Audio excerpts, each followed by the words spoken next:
Good morning, all. Myself, Dr. Madhvi Mankar, Associate Professor, Department of Community Medicine. Today, we are just giving an overview to the first MBBS student about the environment science and environment concept of environment, which you have already learned in your 10th and 12th. So, basically, if you see the environment science in our MJ Medical College, we have in our first MBBS and in your second MBBS, we have a EBS studies in which it is a compulsory by Supreme Court that in your tenure, whole tenure, 4.5 year tenure, you have to pass this exam, that is the environment science exam, and you will be having a graded grade for this exam, right? So basically, this is the environment concept of environment science I'm introducing today. And what is the environment science? So it is a study of how human interact with the environment. So environment means what? It is the environment which surrounds us. It may be a natural or it may be a man-made environment. So what is the natural environment? We have animals, planet, forests, fungi, which is surrounded, we are surrounded by them. Non-living things like ocean, clouds, soils, rock. And we have the artificial environment, that is the built environment, in which we have buildings, human created living centers. And along with that, there is one more important environment, which is a social environment. Means social environment means what? How the human interact with the friends, relatives. They have the work circle, or where they are working, they have their working environment. So likewise, these all environment are very, very important for a health of human being, right? Now coming to the all of you have present there 98. Okay, fine. So what are the natural resources to the human? Now you all know that what are the natural resources we have, which belongs to environment, which is easily perpetually available. We use it and we don't have that much conscious to conservatively use it, like sunlight, water, we have wind, wave energy.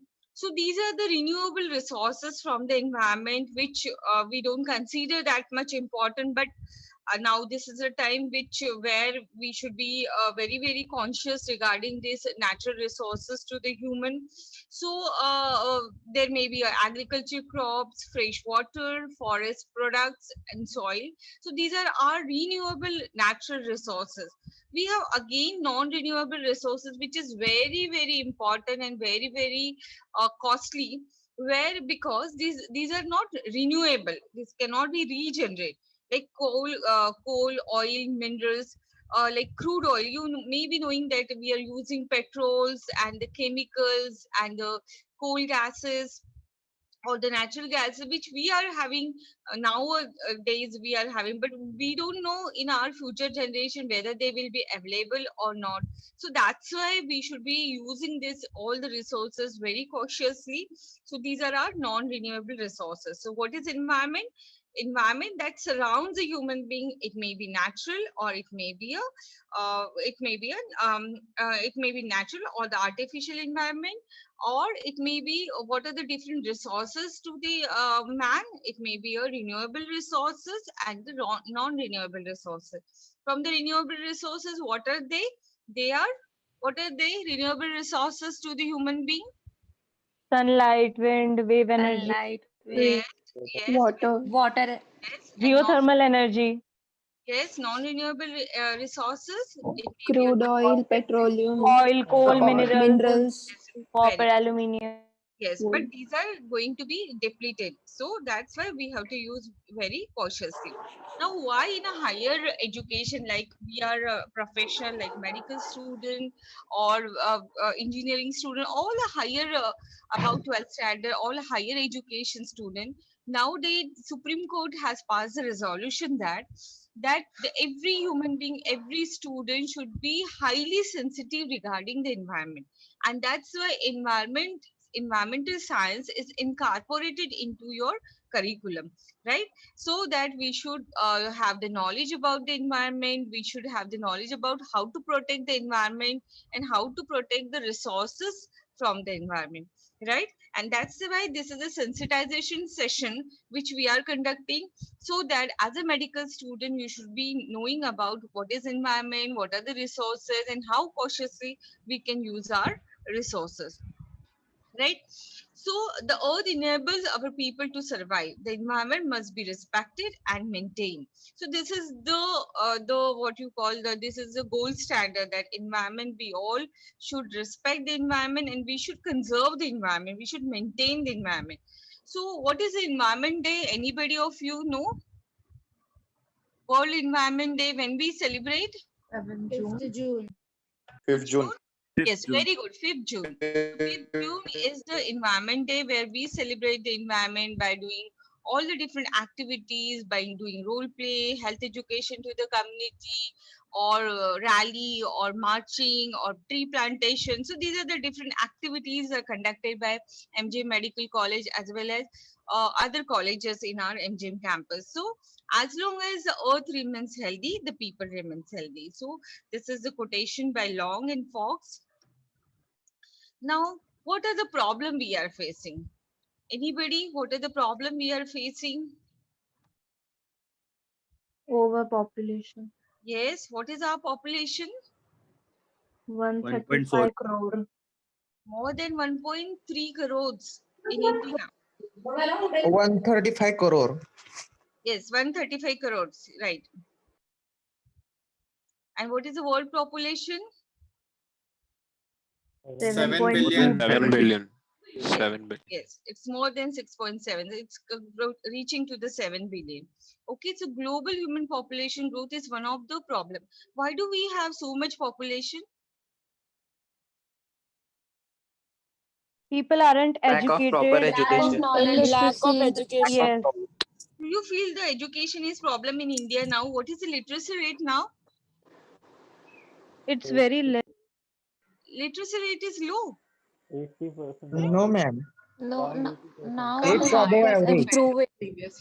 more than 85% in rural and urban areas, right? 85 to 95. Right. So literally, do you feel that literacy is a problem? No, ma'am, they are literate but not enlightened and not sensitive towards the environment and their responsibility. Right. What else? Lack of family planning. Yes, that is unmet, very good. Unmet needs of population. We do have the knowledge, but we don't have the resources. Okay. So it is an unmet need of population. Some people are aware, but they don't have the proper contraceptive measures, or they are not having the knowledge. That may be a problem. So again, as due to the industrialization and urbanization occur, our birth rate has increased. Initially we had a high birth rate and high death rate, but gradually, according to the different national health policy, and we are implementing, see, before our freedom, before 1947, we have a very high rate of birth rate and death rate. That time all the communicable diseases are very prevalent. What are the communicable diseases where because of that the mortality was very, very high? Which are preventable diseases? What are they? Anybody? Cholera. Yes, cholera, very good. What else? Plague. Yeah, Spanish flu. cholera, plague. In children, why the childhood mortality was high at that time? Poliomyelitis. Polio. Yes, Polio. all the vaccine preventable Lack of diseases are vaccine. prevalent. So what are the vaccine preventable diseases? Like TB, like measles, Tetanus. diphtheria, Tetanus. pertussis, Pertussis. tetanus. Yes, very good. Polio. Diphtheria. Smallpox. Yes, smallpox was eradicated, okay, in 1978. But after that, to chickenpox. So these are all the causes. These are all vaccine preventable diseases are very prevalent. But after that, what happened? We had a vaccine proper, and now we have a national immunization program was implemented in India 1988. That is an expanded program of immunization, where each and every under 5 child has a free of cost right to have the vaccine, and we have the highest vaccine coverage. And what is our target? Our target is 100% coverage of the vaccine to be given to the under 5 children, and we have achieved up to 98% of the vaccine coverage. So again, we have reduced the mortality due to the vaccine preventable diseases. So now what happened? Our birth rate is still there, it is high, but our death rate is going down. So again, the human population growth is one of the important cause which causes again the environmental problem. So we have an agriculture revolution, we have a stable food supplies, industrial revolution, and because of that our population has increased. And because of the urbanization, urban slums are there, again there may be air pollution, water pollution, noise pollution. So these are the all other problems are available in India, right? Now, human population growth exacerbates all the environment problem, and every day more than 2 lakh people are added into the planet. So life has become more pleasant for us so far because of increased wealth, health, mobility, and the leisure time. But still, the natural system have been degraded, and environment changes threatens the long-term health and survival. So if you see, we always say that because of the air pollution, we have a bronchial asthma, COPD, or ARA, LRTI. These are the infections are very, very common. And one of the example, can you give me example in recent years where you can find out that these problems have reduced?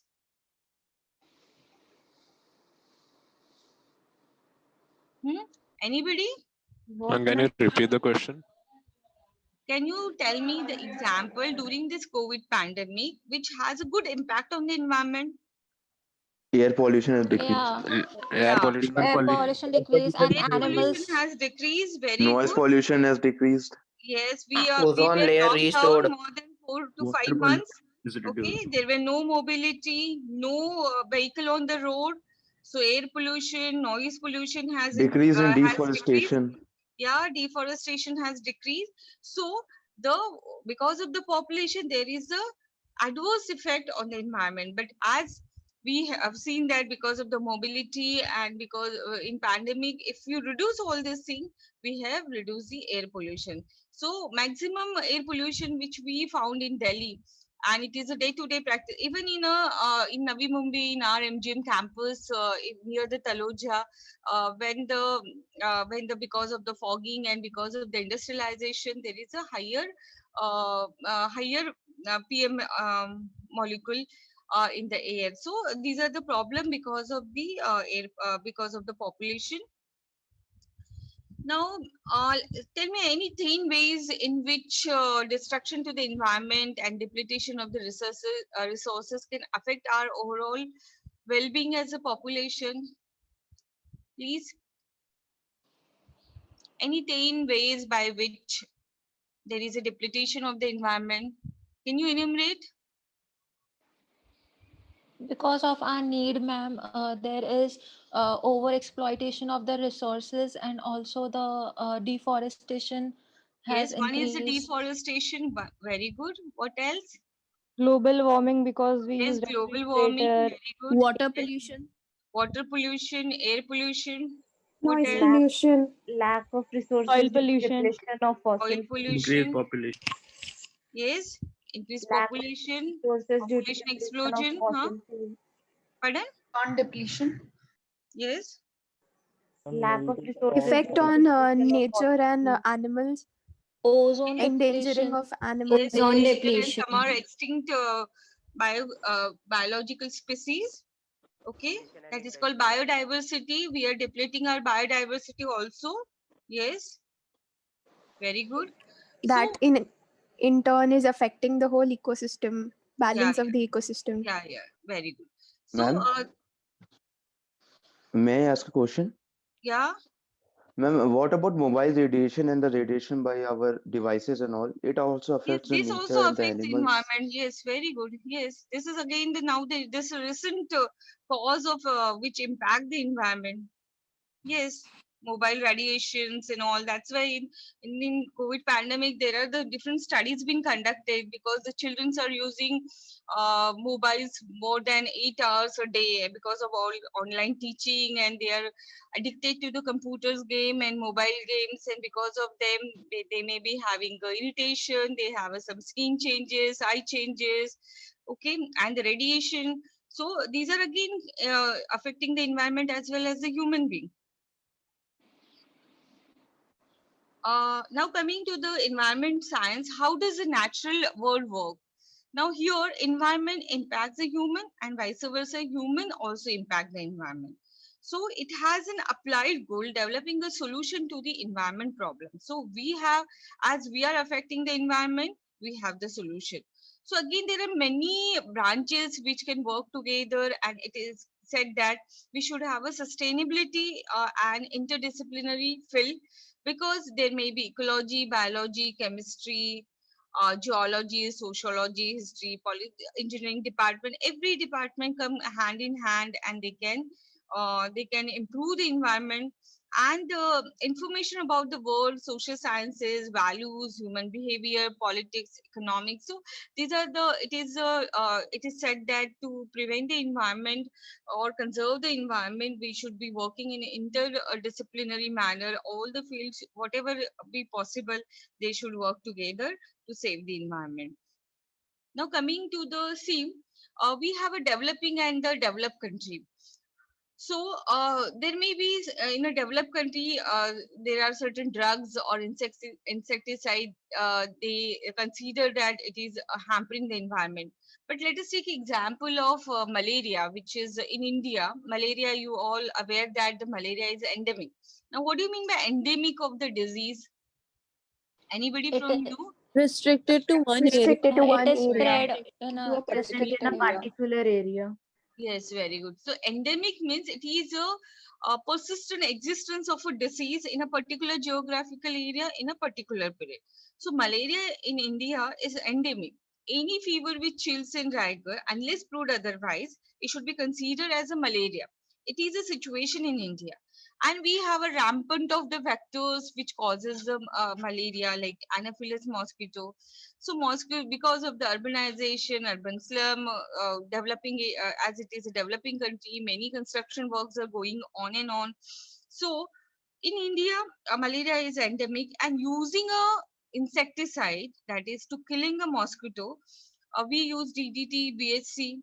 Okay, these are the insecticide which is considered as a pesticide, and it has again adverse effect on the environment. But still in India we use, and we don't consider it as a environment hampering the environment.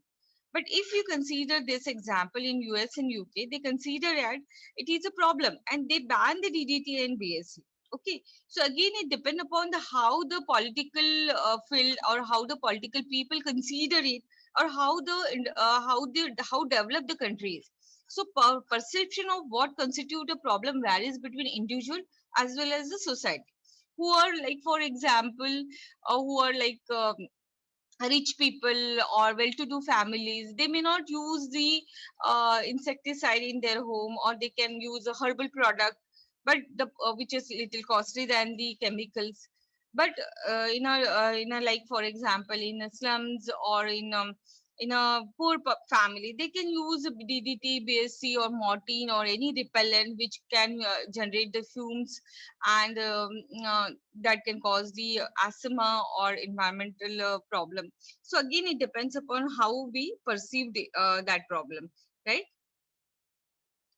Now, coming to the environmental science, is not the environmentalism. Now, environmental science is just a knowledge about the environment and how we have the specific objective for studying the environment science is that we have to have the knowledge about what is environment, how we can conserve environment, how we prevent the different pollution like air, water, and noise pollution. Whereas environmentalism is a social movement dedicated to protecting the natural world. So again, this is activism where there are some people, they are working for the saving environment, conducting rallies, increasing the awareness among the population. So these are the two different things. Now, coming to the ecological footprint. Now, what do you mean by ecological footprint? Now, this is the environmental impact of a person or a population.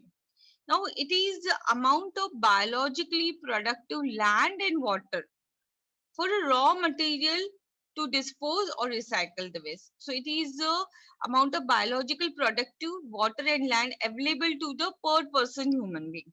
Okay. Now, the humans have surpassed the Earth capacity. Now we are using more than 30% of the are planet resources than the available on a sustainable basis. So again, we have overpass, and there may be possibility in near future that we don't have the adequate water and the land for the. And if you see in Mumbai, there is less per square feet area per person, which is very high in a developed country. Okay, so it is gradually the ecological footprint means what? It is the amount of biologically productive land and water per person human being. Okay, now this is ecological footprint available. Now this is considered that it is shown as a foot, and they shown that these are the area given for the different thing, like this is the seafood, that is the water, these are the agricultural land, this is the forest land which gives timber and paper, these are the urbanization where people build up the concrete buildings and all that for the settlement, and this is the carbon footprint. Now what is the carbon footprint that we will be seeing? Now ecological footprints are not all equal. Now here what it is, ecological footprint means availability of the land and water resources per human being, right? Now, if you see the developed country, the US footprint is almost 5 times greater than the world's average, than the developing country. Suppose if you see a developing country, it is 0.8 ecological footprint, whereas here in United States, it is 9.6. So again, it is varies from country to country, right? Now, what are the challenges we face? Ma'am, what is the ecological footprint? It is availability of the land and water, which can be used and recycled per person human being. Thank you, ma'am. Okay. So, ma'am, Now, this means the yes, availability of so this means that availability of land and water is more in America as compared to India, right? right, right. Because there the population is less and the land area is more. Whereas India population is more, the land area and the water resources is less. Okay, but ma'am, isn't that in developed country the exploitation of resources is more as compared to developing country Exploitation of the resources is more in than developed country. yeah, in developed country Yeah, as compared to yeah, it is like that also. But still they have the more land and water than the developing country. So these are the standard guidelines which have been given, that these are the standard guidelines. If you see the developed country like Canada, it is 7.8 hectares, whereas in United States it is 9.6.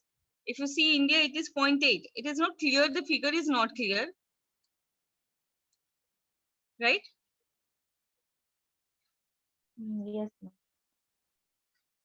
You can research on it. What's your name?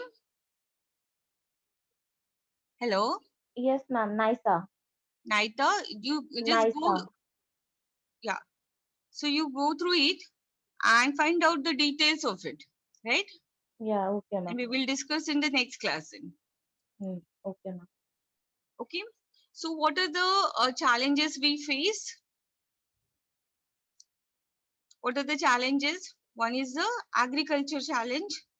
Okay, expanded food production, so more land is conserved, is converted into the agricultural land, and it is one of the humanity's great achievement. If you see, because of the agriculture revolution, India initially used to initially used to import the grains and cereals and pulses from the other country. Now India it is in the stage of exporting.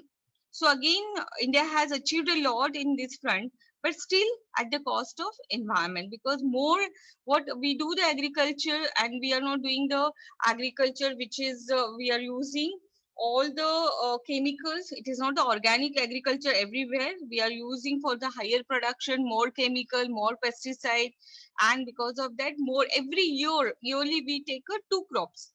and or some are there over the year they take a crop. So what happened because of that, the erosion of the soil is there and change in the natural system. So again, this is one of the challenges that day by day we are fertility of the land is decreasing. Then this is the commonest pollution we have because of the industrialization, and at household level also in rural area they use the chula, which is not a smokeless. Still there are few people are there in rural area, and that's why you must be knowing that before 1 year Pradhan Mantri Narendra Modi has started one yojana in which all the below poverty line people and all the people from the rural area, they have been given the free of cost LPG gases to reduce the air pollution. So these are the waste product and artificial chemical use in farms, industries, and household where each year millions of the people die due to this air pollution, right? Now this is the commonest thing. What is that? Climate change, global Melting of warming. ice. Yes, because of the global warming, Earth's surface is warming, and because of melting of glaciers, rising sea level, impacted wildlife and crops, increasing destructive weather. And since industrial revolution, atmospheric carbon dioxide concentration has risen by 37% and to the highest level of 6,50,000 years. So again, this is the which we all have studied the global warming and the climate change and impact of climate change on the environment as well as on the human being. Now, this is the change of the biodiversity in India or all over the world. There are many biological species are there, and they are depending on each other. This is a life cycle. So there are, because of the human action, have driven many species extinct, and biodiversity is declining dramatically. An example is panda. Again, biodiversity loss may be our biggest environment problem, and once a species is extinct, it's gone forever. So, example in even India, the tiger, again, it is the population of the tiger were less, and that's why there are many intervention has been done by the government of India, and they exposed they import the tiger from the other country, African countries, and now conserving the tiger. And this is again, we have a bylaws also for protection of the animals. So this is how day by day there is a changes in the biodiversity, and we should protect it. Now this is our energy choices will affect our future. Is it true or not? That's why there are many research is going on. Can we replace petrol or oil by other organic oil, or organic oil which has been which can be developed from the uh, plant or vegetables. So there are many research are going on because these are the non-renewable resources which we are using, and in near future maybe we will be depleting all these non-renewable resources, and the lives we live today are due to fossil fuel like machines, chemical, transportation. Everywhere we need the petrol and the products. Fossil fuels are one-time bonanza, and supplies will certainly decline. That is true, and we have used half of the world's oil supplies, and this is a one problem that how we can handle this depletion. So again, this is one of the challenges. Now, what is the sustainable solution exist? Now, what we can do to save the environment? Anybody? Any sustainable solution do we have to protect the environment and protect the quality of the human being? We can use electric cars. Yes, nowadays, yes. We can Plant use plant electric more cars. Solar trees. energy, Solar energy, Yes, Use solar Control renewable energy. sources. deforestation. wind energy, Using water, biogas. Yes, using Afforestation. biogas. Tree. Instead of petrol, we can use a CNG also. Yes, petrol. Ecotherm Cut down the use toilets, of fossil fuels. hydrogen Energy. fuel, and Yes, Deforestation. yes, Reusing and recycling things. yes, reusing and recycling. That is the most important thing. So these are the sustainable solution exist, and we as a now let us take that plastic is banned since last 1 year.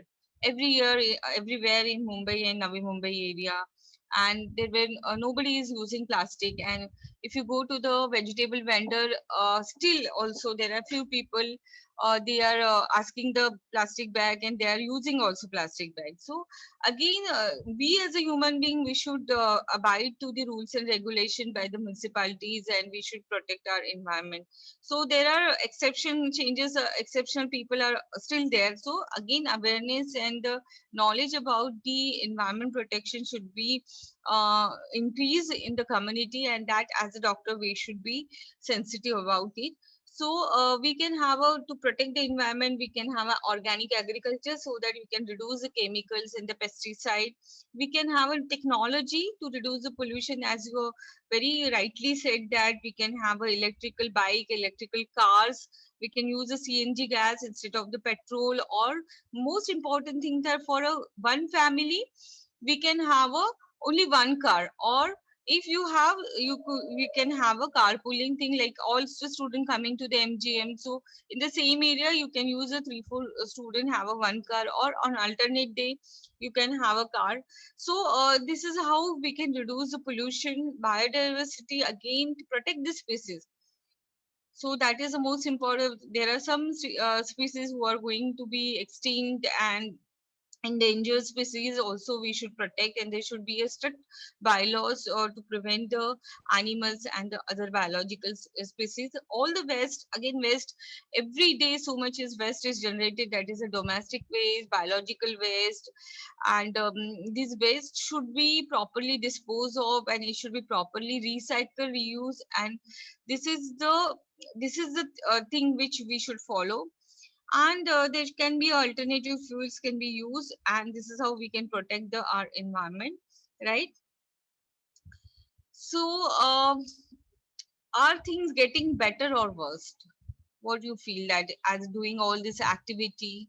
Again, there are many school of thought. Some people say jo hota hai hone do.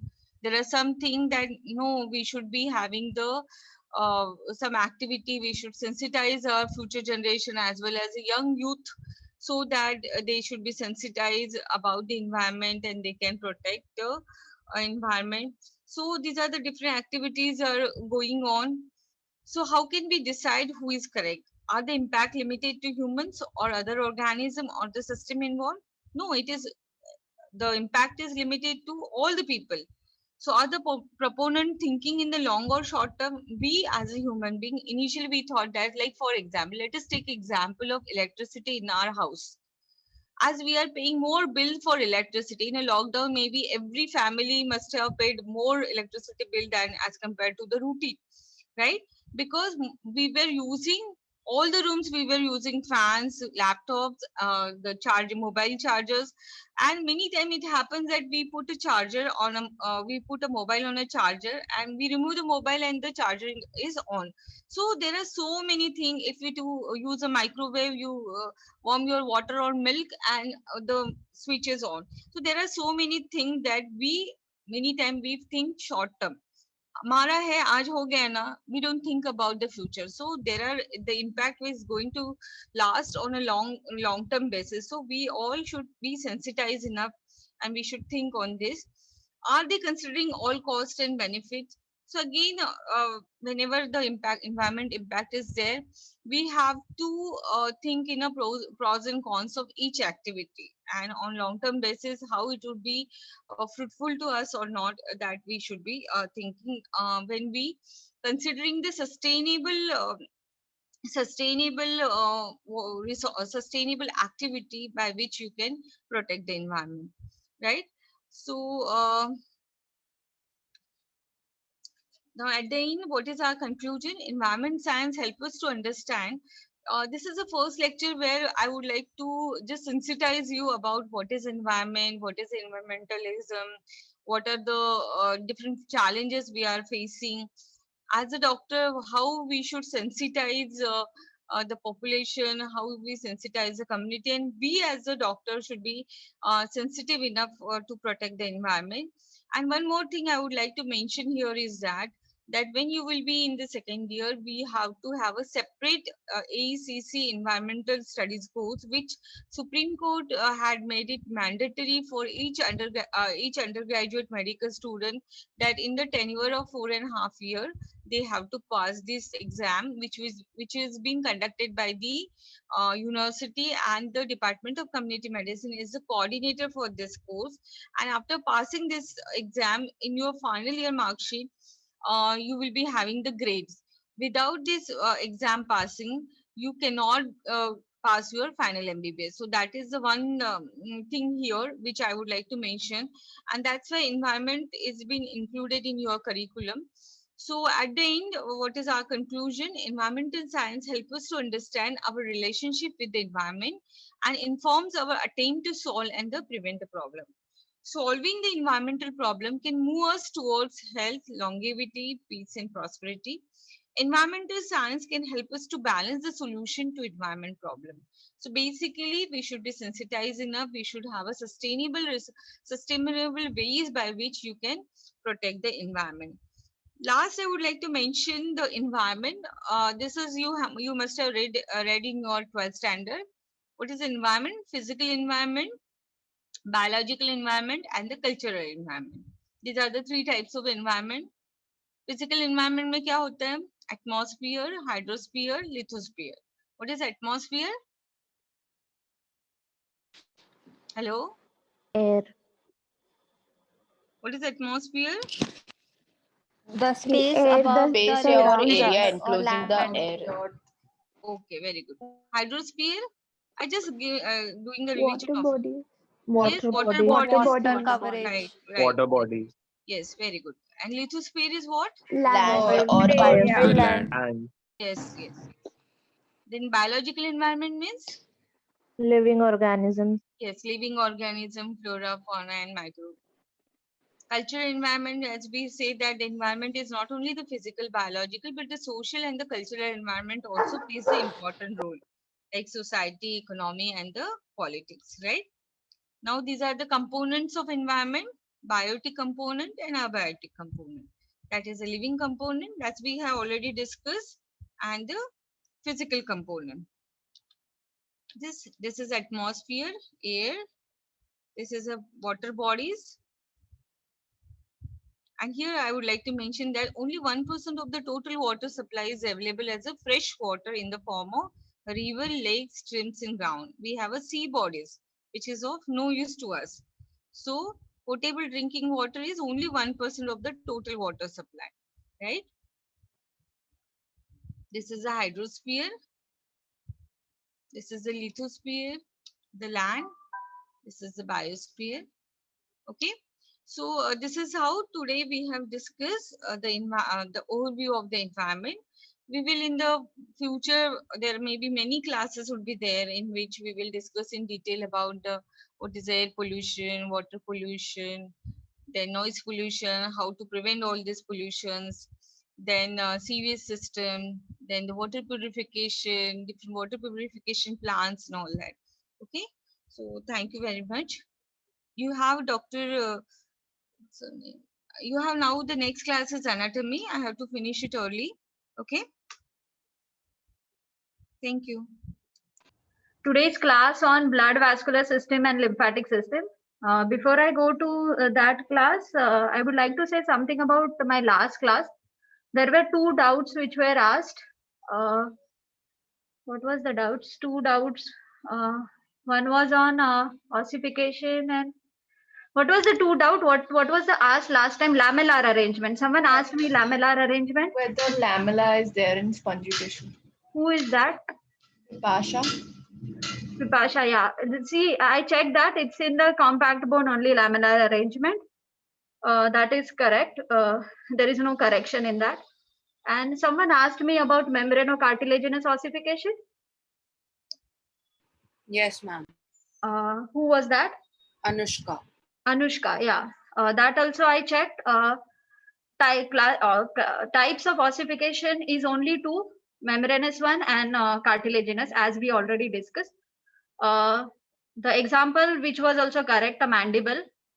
which can show membranocartilages. What do you mean by membranocartilages? That some part will develop, like every bone will have a parts to it, epiphysis, diaphysis, metaphysis, growing end, and all that. So some part may develop in a membranous model, some part may develop in a cartilaginous model. So if you consider a clavicle also, it is a kind of a modified long bone. So long bone, all the long bone will ossify in a cartilaginous model. So when they ossify in a cartilaginous model, some part of it may develop into the membranous form, like where there is something you will learn with the clavicle. It is a dermal bone because it is pierced by some nerves. So the part which has been pierced is the membranous part, like that. So in a like if you consider a skull, vault of the skull is a purely membranous. If you consider a base of the skull, some bone are cartilaginous, some bone are membranous. So like that, membranocartilaginous is an entity which can be applied to the different parts of a single bone. Is that point clear? Yes. Or I made you more confused? No more. Got it. Okay. So these were the two doubts that could I recall. If there is more, let me know. So today's class. Ma'am, just one doubt. Yeah. Yeah, you can Ma'am, say. what's appositional method? Oppositional method, yes. Yeah, I want to ask what's that? See, oppositional and interstitial, there are two methods. So if this is the bone in a child or in a preterm, in a intrauterine line, if this is the framework of it, it has to grow like this also, and it has to grow SA also. When it has to grow like this, there is a molding, remolding of the cartilaginous model, uska hypertrophy, maturation, and all these events will occur, and they will progress up like that. So there will be a growth in the length. When I say oppositional method, trabeculae ke side mein there is a deposition of the bone by the osteoblast cells. So their width also increases. So length is increased by the method which is known as the interstitial method, and the width is increased by the method which is known as a oppositional method. Like they oppose each other. Like successively development. Okay, ma'am. Okay. Okay. Okay. ठीक है. So ठीक है. On that note, new share. I'm taking from the institute laptop from the first time, so I might fumble somewhere. I'm not using my own laptop, so bear with me. Yeah, and it is lacking also. Thoda lag hai. Yeah, I'll minimize that. Okay. So today's class is on blood vascular system and a lymphatic system. It's a two system together, but I'll tell you beforehand only before I start my class. Blood vascular system is what you are learning for initial few weeks of anatomy, is a general anatomy. So blood vascular system will be again covered with you in a histology. Lymphatic system will be also covered with you in a histology. So only general part is what is expected to cover from today's class. There will be in detail discussion on the histology of it in the histology class. So out of the two systems, general aspect wise, blood vascular system is important. Almost 90% of the lymphatic system is covered with a histology. So my main focus is to give you concept about blood vascular system, not about lymphatic system. Lymphatic system is only last 3-4 slides in which I'll just give you a brief overview of the lymphatic system. Whole lymph node, spleen, thymus, tonsil ke upar ek full lecture of histology is there. So no question will come through for exam point of view also from the general aspect of lymphatic system. Mainly it will be a histology part. So is it clear with you? Yes, ma'am. Yes, ma'am. Primarily the emphasis on blood vascular system. So these are all SLO, specific learning competencies and SLO. These are a one liner. The whole competency has been described into small objectives. Though it look huge size, huge, but it's not that much. Like whole this pulmonary systemic circulation, you already know, arteries, vein, Kauska description and all. So though it look a lengthy list, but it's not that lengthy. Then these are the competencies which are related to the lymphatic system. It's the simple general idea. No question will come from the general aspect of lymphatic. Lymphatic is must know topic from the histology, not from the general aspect. Slides are overlapping. Okay. Animation don't run. Few animations are not running on this yet. Okay. Okay. So what do you know about blood vascular system? Can anyone tell me? It's a 12th standard knowledge or a neat knowledge. Anyone?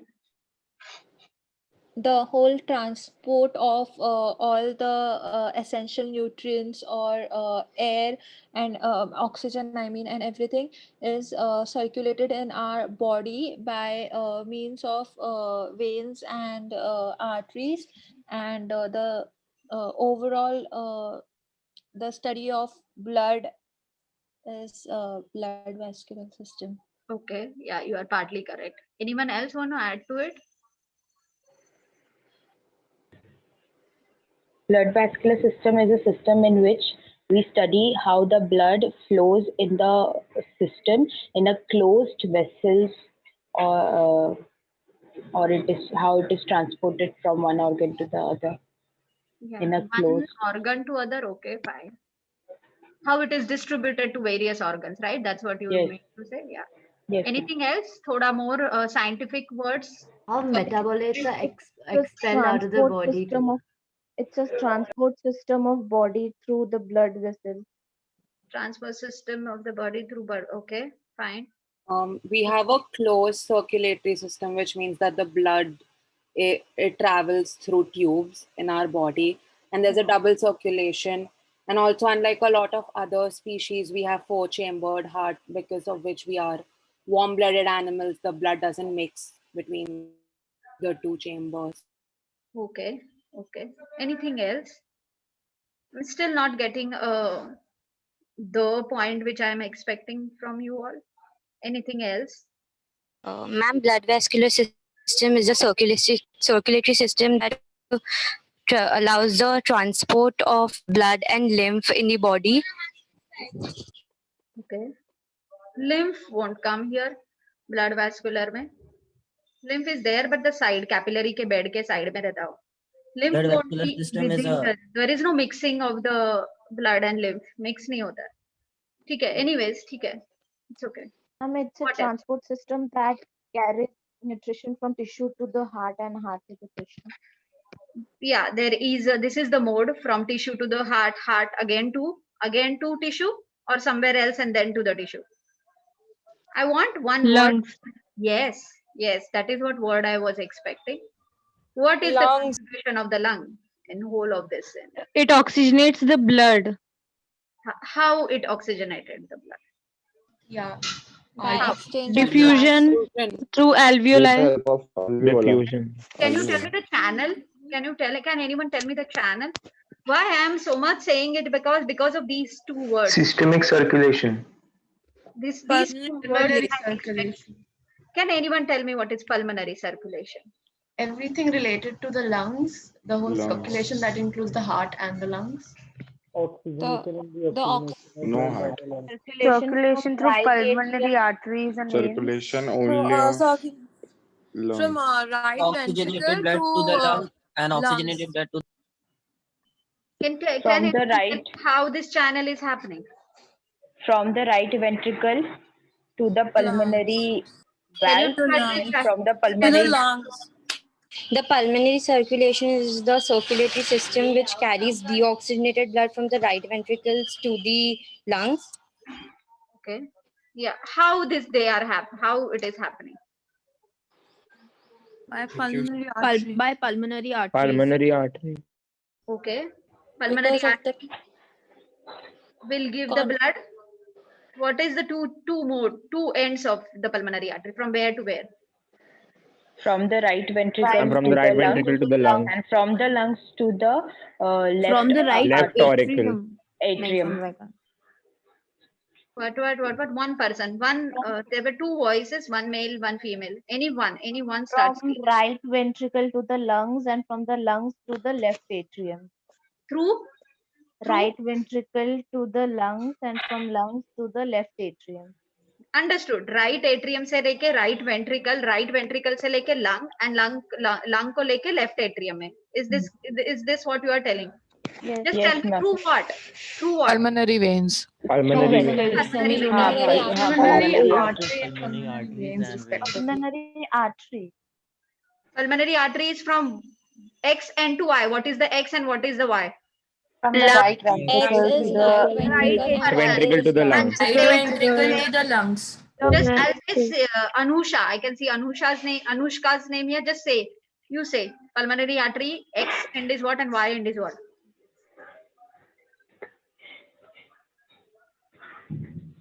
Lungs to right atrium. You're not getting my question. X is See, right if you ventricle go and Y from is the left Panvel atrium. station, if you go from Panvel station to a Vashi station, I don't want Panvel station and Vashi station. I want to know in between through what channel it's going. So if you say that from right ventricle to the lung, through what? Pulmonary artery. The artery from lungs to the left atrium through what channel? Pulmonary veins. Pulmonary. Through the semi Pulmonary vein. This is what is your pulmonary circulation. So from SVC, IVC, right atrium, right ventricle, pulmonary artery, purification, pulmonary veins, left atrium, then into left ventricle. This is what the pulmonary circulation is. What is systemic circulation? The circulation which includes the whole system or From the left ventricle to From the left ventricle to the right atrium. to the left ventricle to the aorta, and from the aorta the oxygenated blood is supplied to the whole tissue. So there Except is lungs. left ventricle, there is a part of the aorta like an ascending aorta, arch of the aorta, descending thoracic aorta, like that. You know that all these terminologies, abdominal aorta, iliac vein. So, and through that it reaches the whole of the body. Through that it reaches the organ and all. This is all 12th knowledge. If you haven't got this concept of pulmonary circulation kya hai and systemic circulation kya hai, just go revise your notes of NEET. You will come to know. Later on, you will come to know what is adult circulation, what is fetal circulation and all that, what is portal circulation. That is what is MBBS thing is there. Pulmonary and systemic is all 12th standard students knows that. Just go through the book and get your concepts brushed up again. Okay. So this is what the basic two modes of the circulation, pulmonary circulation and the systemic circulation. Later on, as you go into embryology and all, you will come to know what is adult circulation and what is fetal circulation. That is a new entity. But this is what is basic. You already know this knowledge. So what do you think? What is the function of blood vessels? Transport the Transport blood. blood. Transport, yes. What else? Hormones, nutrients, oxygen. Waste product carry bhi karta hai na? हाँ, waste products Yes, ma'am. in kidney for filtration. Transport of the blood for nutrition, respiration, excretion of waste products, and it maintains the internal environment constant. That is a thermoregulation. We are warm-blooded animal. This is just the function of it. Can anyone tell me what are the blood vessels you are aware of? Artery, Veins, ventricles, capillary. Arteries, veins, Nisa? capillaries. What's your pronunciation? Nisa? Yes, ma'am. Right. Nisa. Nisa. Just say what are classification of blood vessels? Arteries, veins, and blood capillaries. Okay, 3 you know of. Can Arya, do you want to add on to it? Anything else?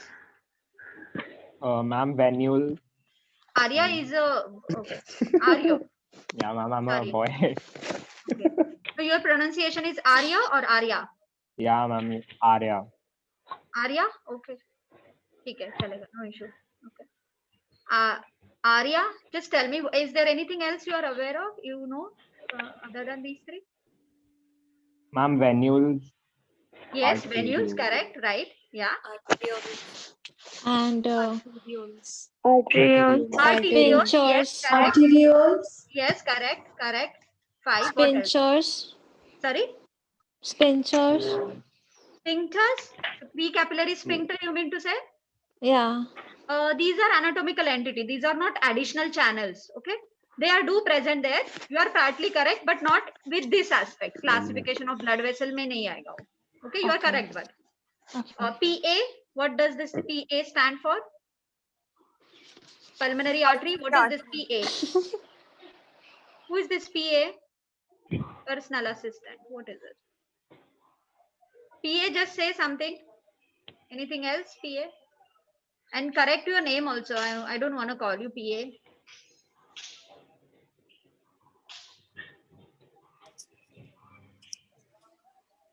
I lost PA. Khushbu or Nandita, can anyone say that something? Anything else you want to Ma'am, add? Yeah. ma'am, portal vein. They will come in a vein only. Okay. Portal vein is a one type of the vein. I'm asking you a channel. Like if you want to commute to the MGM Medical College, you will commute by train. You will commute by a car. So car could be any type. You could come with a hatchback. You come with a like that. So these are all different types of the veins you attend. I'm not asking that. I'm not just asking you what you can come by bike, scooty, like that. What are the channels I want to know? Valve, pocket valves. Sorry? Valve. Valves can be a channel, right? How can it be a channel? It's a valve. It is an obstruction type of obstruction. It is an entity which will regulate it. Valves are there to regulate it, no? No? Exchange vessels. Exchange vessel is a new word. Yes, that I am expecting. There are few exchange vessels. Yes, that will come also. Peritubular capillaries. Sinusoid. Someone said sinusoid. Who said that? Who said that? I said I is who? Khushbu? Neha. Neha. I can't see Neha in the usually when they say Neha. Sneha. Sorry. Yes, Sneha. Yeah. Sinusoids which are there in liver, spleen. Yes. Don't say more than that. You will take my whole lecture. Okay. I'll say it. Okay. Keep something for me. Angiosomes. Angiosomes, ma'am. Angiosomes is a not word I have heard, but I'll still check it. Okay. I'm not aware of that. Ma'am, does portal system come under the blood vessel? It's one of the cable system. Yes, it is one of the system. Distributing MBBS vessels. student is a one system. It comes in a one system. And physiotherapy students are one system. Jisme, sometimes it's one system. I'll come to that. Okay. So distributing vessels. Yeah, that is, see, two words you said, distributing vessels and exchange vessel. I come to that. So there are, you can classify the blood vessels under two things. One which you already said, depending on its composition, depending on its size, depending on its function. No, not on the function, depending on its structure. It can be classified as arteries, arterioles, capillaries, sinusoids, cavernous tissue. Okay, sinusoids are these dilated tortuous. Okay. Venules and vein. This is the classification of blood vessel as such. Let's come on to this entity. It's the same entity. You have a larger artery, aorta. Then you have a smaller divisions of it, arteriole, capillaries, venules, vein, and in between you have sinusoids and capillaries. Depending on what function does it performs, what is its prime function, prime peculiarity of it, they can be classified as a distribution vessels, resistance vessels, exchange vessels, capacitance vessels. Out of these two terminologies, you already told me. So distributing vessels is a muscular artery. Conducting vessels, they conduct. Conducting vessels is elastic artery.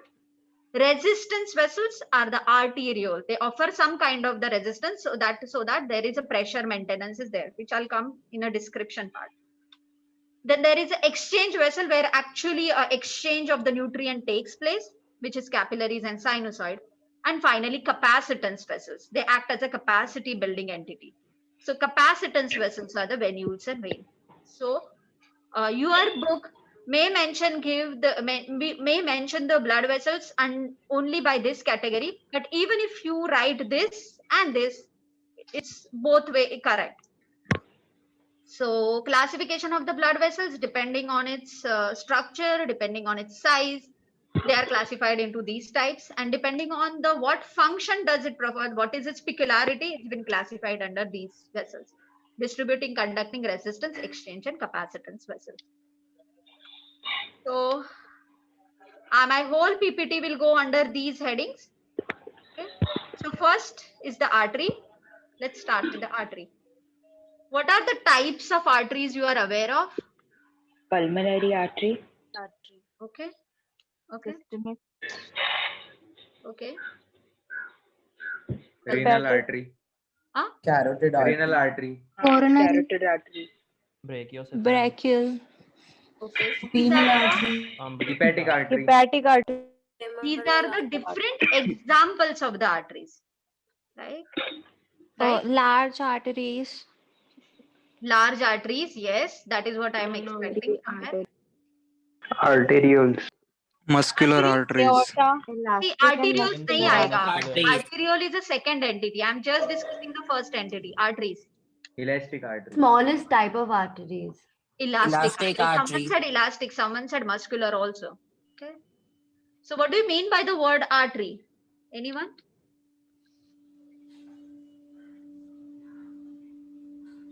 Take blood away from the heart. Deeply placed vein, blood vessel. Take blood away from the heart. Okay. Tubular substance. Aristotle described the word or invented the word artery. The meaning of the artery is the air tube. Because why it's been labeled as an artery? Because post-death or a post-mortem specimen, when there was a dissection done by the Aristotle, he found that these channels were empty. Okay, so he labeled them as a air tube because there is air, and air is the medium through which the blood passes. That was the concept before, because it has a lumen which is a patent lumen, and there was nothing in it. Whole blood was into the veins, so he labeled them as a air tube or a arteries. But later on it was understood that they do carry the blood, but post death whole blood comes to the venous system and whole arteries becomes empty. So that empty appearing arteries were labeled as a air tube before. Later on it was corrected. So artery, this is one of the identification feature in the dissection also. You will see wherever you will see a blood, you may see a artery with the clots of the blood. Like some bigger arteries mein blood ka clot milega. But overall most of the arteries are empty. As compared to that, you will see when you will see a vein, there will be lots of blood. So in the dissection, when you are dissecting a venous plexus, it becomes much messier than when you are dissecting in the arterica region, because arteries are empty. So these are the thick wall tube which conveys the blood from the heart to the capillaries, and the capillaries is the site where exchange takes place. This is what you should know as an anatomy student or a first year student. Can anyone tell me, do you know of there are layers in the artery? Yes, Yes, ma'am. Students tell after me. Tunica interna. Tunica interna, Tunica media. Interna media. externa. So tunica means the tunics. Tunics. Girls know what is tunic word? Do you all know tunic word? Tunic top. Yeah. Yes. Yes. Cover. These are the coats. These are the coats. So they are known as a tunica. You will come across tunica word in anatomy many times. Tunica, albiginia, vasculosa, like in testis ka covering. So it's actually a covering. Tunic tops are actually a bigger covering. It's like a coat, overcoat type thing. So these are the tunics. Gets the name from inside out. In, out, and very out. Tunica intima media, adventitia, or externa. I think so. These three terminologies you already know because usually students answer that. Yes or no?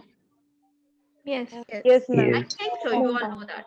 Tunica, there are three coats within it, inside out. Details of this coat, how the cells are arranged, and is a histology part. Today is just the overview of it. But for a general class, you should know what there are three coats and they have been named from inside out. Intima, media, and adventitia, also known as the externa. Out of this, media is the thickest one and adventitia or externa is the strongest one. This is all histological picture of it. Intima, media, and externa. Okay. So intima consists of this epithelium, this lining endothelium. This below that there is a space, subendothelial connective tissue, and then there is a limiting membrane which is known as the internal elastic lamina. Details of this is again a histology topic. Media, if you consider, they have been arranged in an alternate layers of the smooth muscles and the elastic tissue. So depending on what is more, whether there are elastic tissue more, it's called as a elastic artery. Where there are muscular muscles more, smooth muscles more, they are called as a muscular artery. Tunica adventitia, again the outermost layer, it contains the elastic and the collagen fibers. So arteries consist of three layers: intima, media, and adventitia. Arteries are of two types, broadly classification. Elastic artery, also known as large artery, they are conducting vessels.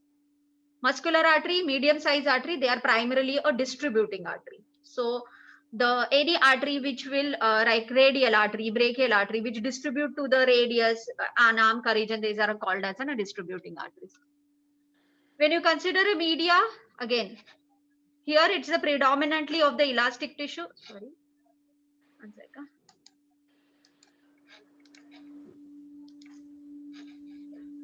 When you consider elastic artery, there is a predominance of elastic tissue. When you consider a muscular artery, there is predominance of the muscle fibers.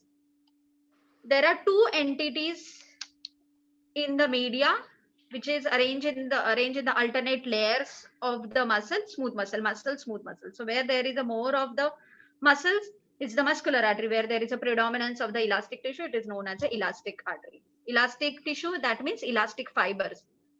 There are types of the fibers you will come across later on: connective tissue fibers, elastic fibers, fibron. All these are the chapter of the connective tissue ka chapter. So what are the examples of it?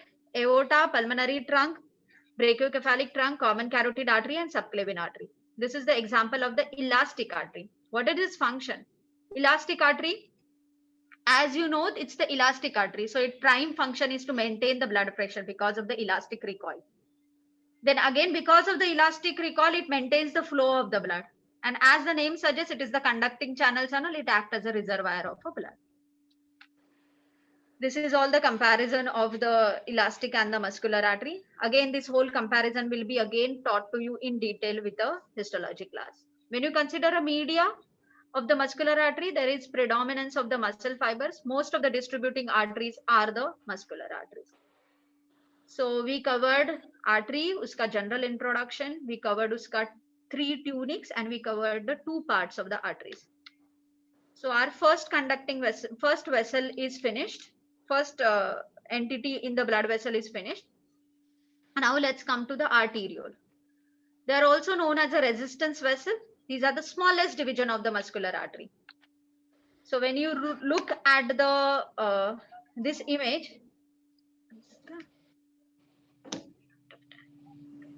when you look at this image, there are these divisions.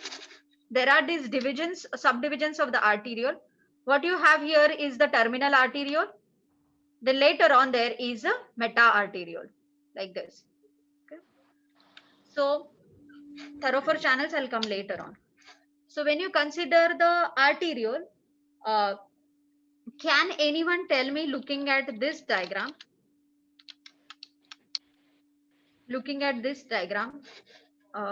what is intima composed of?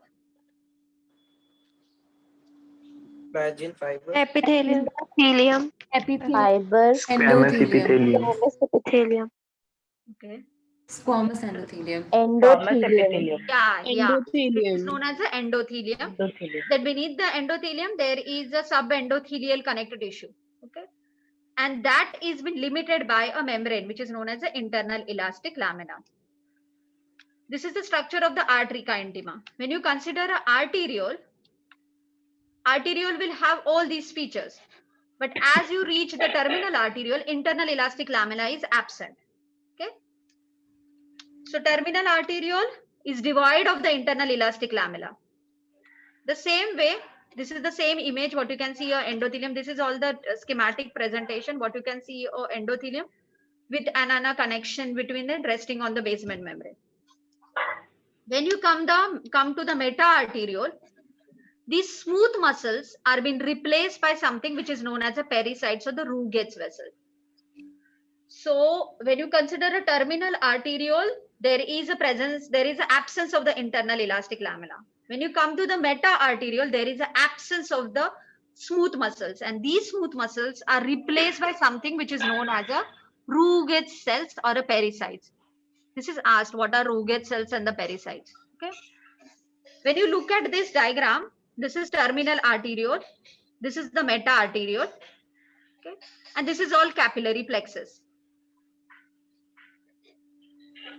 Blood will go in two directions. Someone said precapillary sphincter before that. So this is what the precapillary sphincter will look like. It is the sphincter just before the capillary. Blood has to reach from here. The blood has to reach here. The ideal way of going is from terminal arteriole, meta-arteriole, then this capillary network, plexus of the network, then down and into the venules and the vein. Sometime what is known as a thoroughfare channels or the preferred channel, in which rather than following this whole big path, they will go straight like this. So that's what it is known as a preferred path or a preferred vessels. So meta-arteriole connecting directly with the veins without following a whole capillary network is the thoroughfare channels or the thoroughfare vessels or a preferred vessels. When you see all these, this is so much of problem. When you see this whole flow is been regulated by this sphincter, which is just before the precapillaries, just before the capillaries. So that is known as a precapillary sphincter. So ideally, blood will flow from terminal arteriole, meta-arteriole through a sphincter's regulatory mechanism into a capillary network, venous end, venules and vein. Sometime blood may flow directly to the vessels bypassing this whole capillary networks, and capillary networks may appear as a branching from this channel. Is this concept clear, thoroughfare channel, or no? Ma'am, can you say once more? Okay. You have this is okay. One second.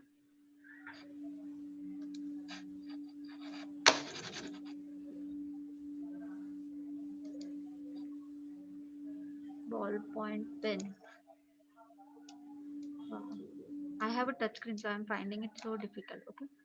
You have artery, you have a arteriole, you have a capillary network, venules, and a vein. This is usually what is happening. Artery, from arteriole to capillaries, they form a terminal arteriole and a meta-arteriole. And here there is a location of the sphincter. So from artery to arteriole, terminal arteriole, meta-arteriole, capillary network, venules and vein. Sometime from meta-arteriole, there is directly this channel, which is a preferred channel. So that bypasses this capillary network. Is this clear? Yes, ma'am. Yes, ma'am. Okay.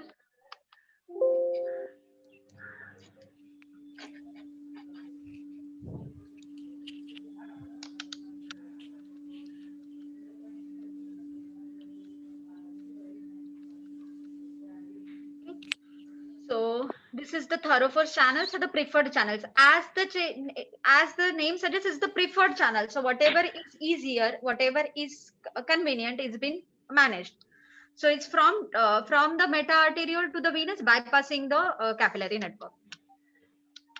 What is its function? It regulates the amount of the blood entering into the capillaries, and it offers the peripheral resistance so that systolic arterial blood pressure is maintained. Because of all the sphincter mechanism present, it regulates the flow entering and allows some kind of the resistance. So when it is the resistance is offered, it helps into the maintenance of the systolic arterial blood pressure. This is not required. We covered arteries, we covered arterioles. Now we will come to the capillaries. One second. Miss, what is vascular shunt? One sec. Vascular shunt are the anastomotic channels. That is a few slides later on. One sec. I'm not feeling well. One sec.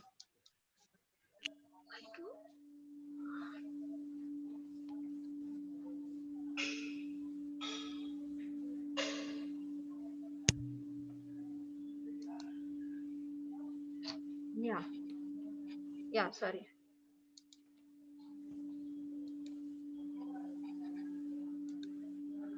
Okay, so we covered artery, we covered arteriole. Now we'll come to the capillaries. Again, these are the capillaries is not a single entity, it's a network. Also where actually the exchange of the nutrient takes place. It is known as the exchange vessels. So this is the structure of the artery, where there is there are the cells. These cells can be of two types. Either it will be a continuous type of the cells, or it could be a discontinuous, also known as a fenestrated type of. So it is lined by the single layer of the endothelium. There are two types: the continuous one and the discontinuous one, or also known as a fenestrated types. So continuous capillary are the most of the parts of the body. The fenestrated one are in the renal corpuscles and the endocrine gland. Function, again, as the name suggests, it's the capillary network. So where actual exchange of the gases and the nutrient and the waste product takes place. So this is about the capillaries. Next is sinusoid. As I told you, a previous image of sinusoid. Can anyone tell me what you perceive from this image? What it should be? I showed you this image, right? Do you think what it is? Sinusoid vein. Can anyone tell me what it is? Yeah, these are the sinusoid. These are the sinusoid. What is it? What do you think? What is its structure?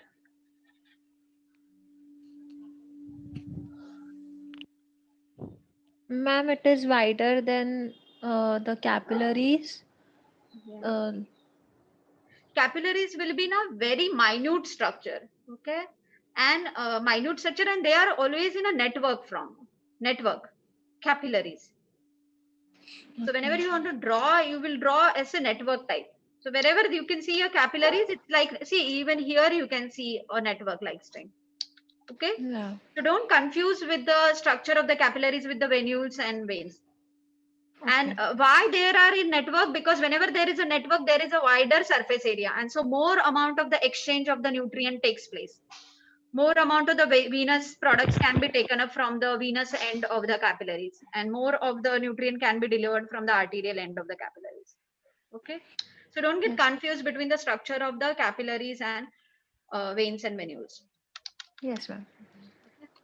You're partly correct, but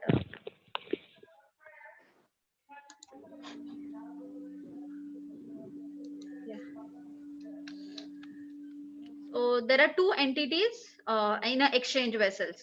So capillaries, sinusoid, cavernous, these are all exchange vessels. So when you consider a sinusoids, these are the dilated and tortuous. Have you appreciated dilated lumen is wider? You correctly said. Have you appreciated tortuous appearance? Baby Thana, do you know terminology meaning tortuous? Tortuous is the No, ma'am. No, ma'am. No, ma'am. No, ma'am. Google what is meant by tortuous. Tortuous. Okay. ऐसे ऐसे tortuous means ऐसे ऐसे ऐसे ऐसे tortuous. So those who have a varicose vein, they have tortuous like this. Whenever there is a tortuosity, larger area के लिए cover होता है. We'll come to know what is tortuosity and all. Whenever there is a structure which are moving and respiration में move वगैरह होता है, उसके related vessels sometime become tortuous, so that regulation of flow is maintained. Movement के लिए वो torn नहीं होएगा इसके लिए. मैम इलास्टिसिटी चली जाती है इसीलिए वो टॉर्शियस हो जाता है. Elasticity is due to elastic, मतलब कैसे बोलेंगे? Elasticity is due to elastic fibers. Elasticity is different and tortuosity is different. How will I say elasticity and tortuosity? Okay, if you take a rubber band, it is elastic. Okay. If you take any cloth and you wanna if you wanna accommodate it, if you have a long cloth and if you wanna accommodate in a smaller area, you will fold it and keep it so that it will accommodate in a smaller area. So that becomes a tortuous. Oh no. See, elasticity is elasticity. You can expand it to the way to the certain, matlab, though it is looks like this, you can expand it. That means uske andar you can put in more. If you have this much of the cloth and this much of the area, you will, when you want to place it, you will put it in a certain way that it becomes tortuous. That doesn't mean कि वो elastic है. Understood or no? Yes, sir. Though it will have a wider surface area, that doesn't mean कि वो elastic है. मतलब वो cloth may not be a good example for the tortuosity के लिए. You just Google the word tortuosity. Anyone in a family have a varicose vein, leg ka vein, or Yes, you ma'am. have seen a models wearing a high heels and getting cosmetically done their calves to not to see their dilated vessels. Yeah. Yes, ma'am. Those who wears the long heels, you must have seen all these cosmetic like things. You must have heard it somewhere. All models who wear the very long heels and all. Have you seen it? Just see any oldie or those who stand prolonged, or you might see it in your parents also. Would the glomerulus be tortuous? Tortuous, it has a network in it. Okay, all right. See, And being tortuous does not mean it is weak, why it will be weak? because in varicose vein the veins elasticity has No. What is happening in varicose vein is a different entity. What is happening in varicose vein? There are superficial veins and there are deep veins. Blood will pump from the venous blood will go from superficial to the deep, and beach mein there are perforator walls and there are guarding walls. Jahan pe there is an incompetency of this wall, no, blood rather than flowing from superficial blood rather than emptying from superficial to deep, there is a backflow of the blood. So usually superficial में blood नहीं होता है because of competency of the walls, it goes to the deep part. But जब वो valve का competency चला जाता है तो blood will flow back and will appear in the superficial veins. That is different. समझा कि नहीं? कि I confused you more. I guess I confused you more. Could you repeat? So veins, lower limb ka veins are in two sets. Veins are in two sets, superficial set and a deep set. Blood will go from the superficial through a channel, perforator channel, with a valve guarding it into deep में. जब ये valve का incompetency होता है, because of some issues, some factors which impede this, there is a backflow of the blood. So rather than being empty, superficial veins become full. So that's why वो superficial beneath the skin तुमको ऐसे ऐसे दिखता है. समझा कि नहीं? Yes, ma'am. Okay. Yes, got it. This you will understand in a lower limb venous drainage. Lower limb का venous drainage में क्या, that you will understand. And tortuosity, like sometime vertebral and all spleen का veins are all tortuous because यहाँ पे neck movement ज़्यादा है. So अगर tortuosity का one more example is that पहले तो बात smaller area में wider area जाएगा. First thing. Second thing, wherever there is a movement, if it is a tortuous, like My cloth example was not correct to you. Ma'am. Okay, like if you have a big thread, and it is attached to something else, and it is a torsious. If it is straight, if you will move this will also move. If the thing which is attached is moving more, there is chances that this vessel may get torn. To avoid this turning, it is torsious. So whenever there is a torsious, there is a less pressure exerted onto the thing which is it holding. Yes or no? Torsion का मतलब ऐसे torsious मतलब नहीं होता जैसे torsion example DNA में torsion होता है ना. Okay. हाँ. If this is the spleen, and this is the artery going, this artery is like that. Spleen is moving with the respiration from this end, this ऐसे move होता है. Okay. So don't you think if this is taut, T-A-U-T, taut, T-A-U-T, taut. Do you know word meaning taut? Yes, ma'am. Okay. Yes. If it is taut, don't you think on this, whenever there is a movement, there will be pressure exerted on this and it can undergo a breakage? Yes, ma'am. Yes. If this is torsious, don't you think whenever it has a some space, some resistance will be lower on this part, this vessel? Yes, ma'am. Yes, ma'am. Yes. Okay.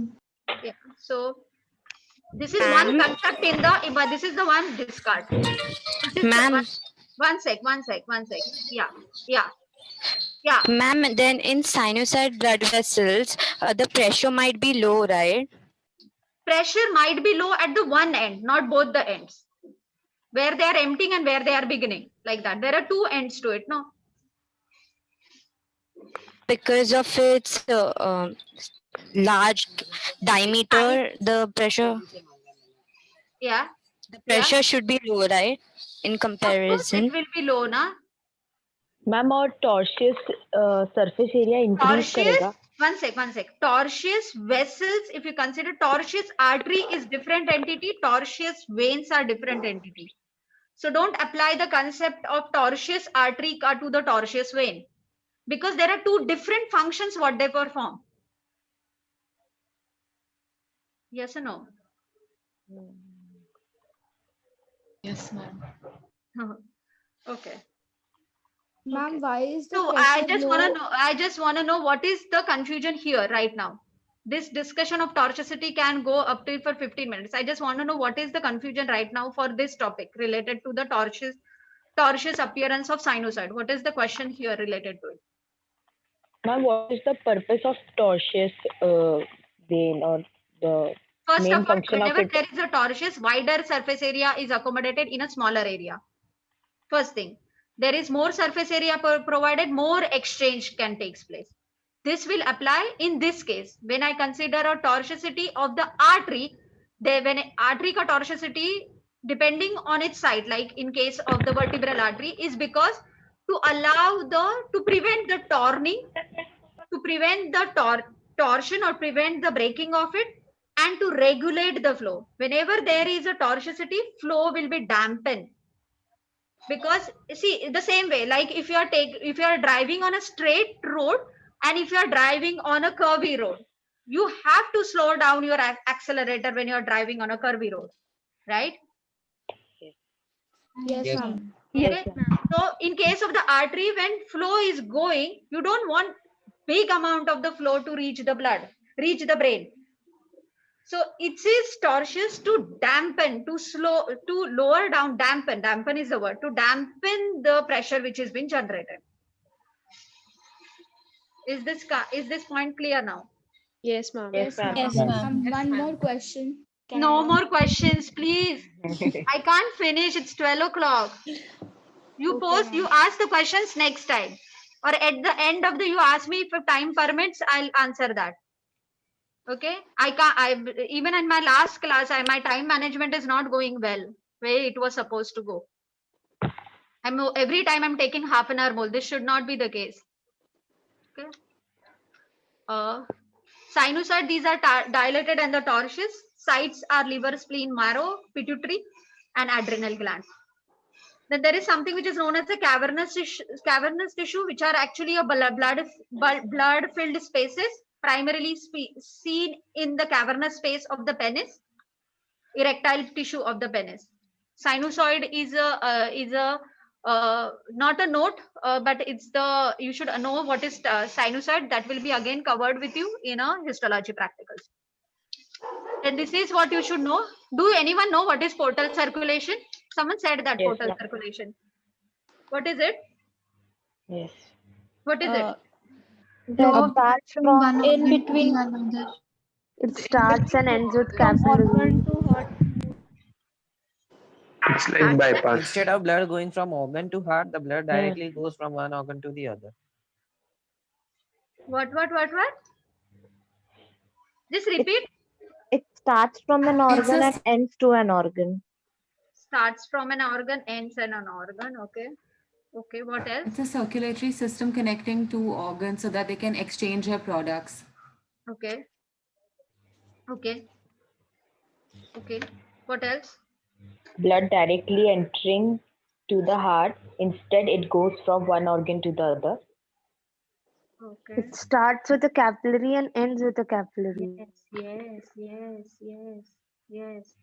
Falls two So sets it of is a capillaries. part of the systemic circulation. What do I mean by the system is? That means it is related to the organ. So it's a part of the systemic circulation. It starts with the capillaries and ends with the capillaries. So in between that, what you have is a hepatic portal vein in this case. Okay? So this is known as a hepatic portal system. The same way you have a portal system within the kidney, renal, you have within the pituitary gland. So key feature is that it starts with an it begins or the start with an capillary and end with an capillary. So when you say it connects the two sets of the capillary,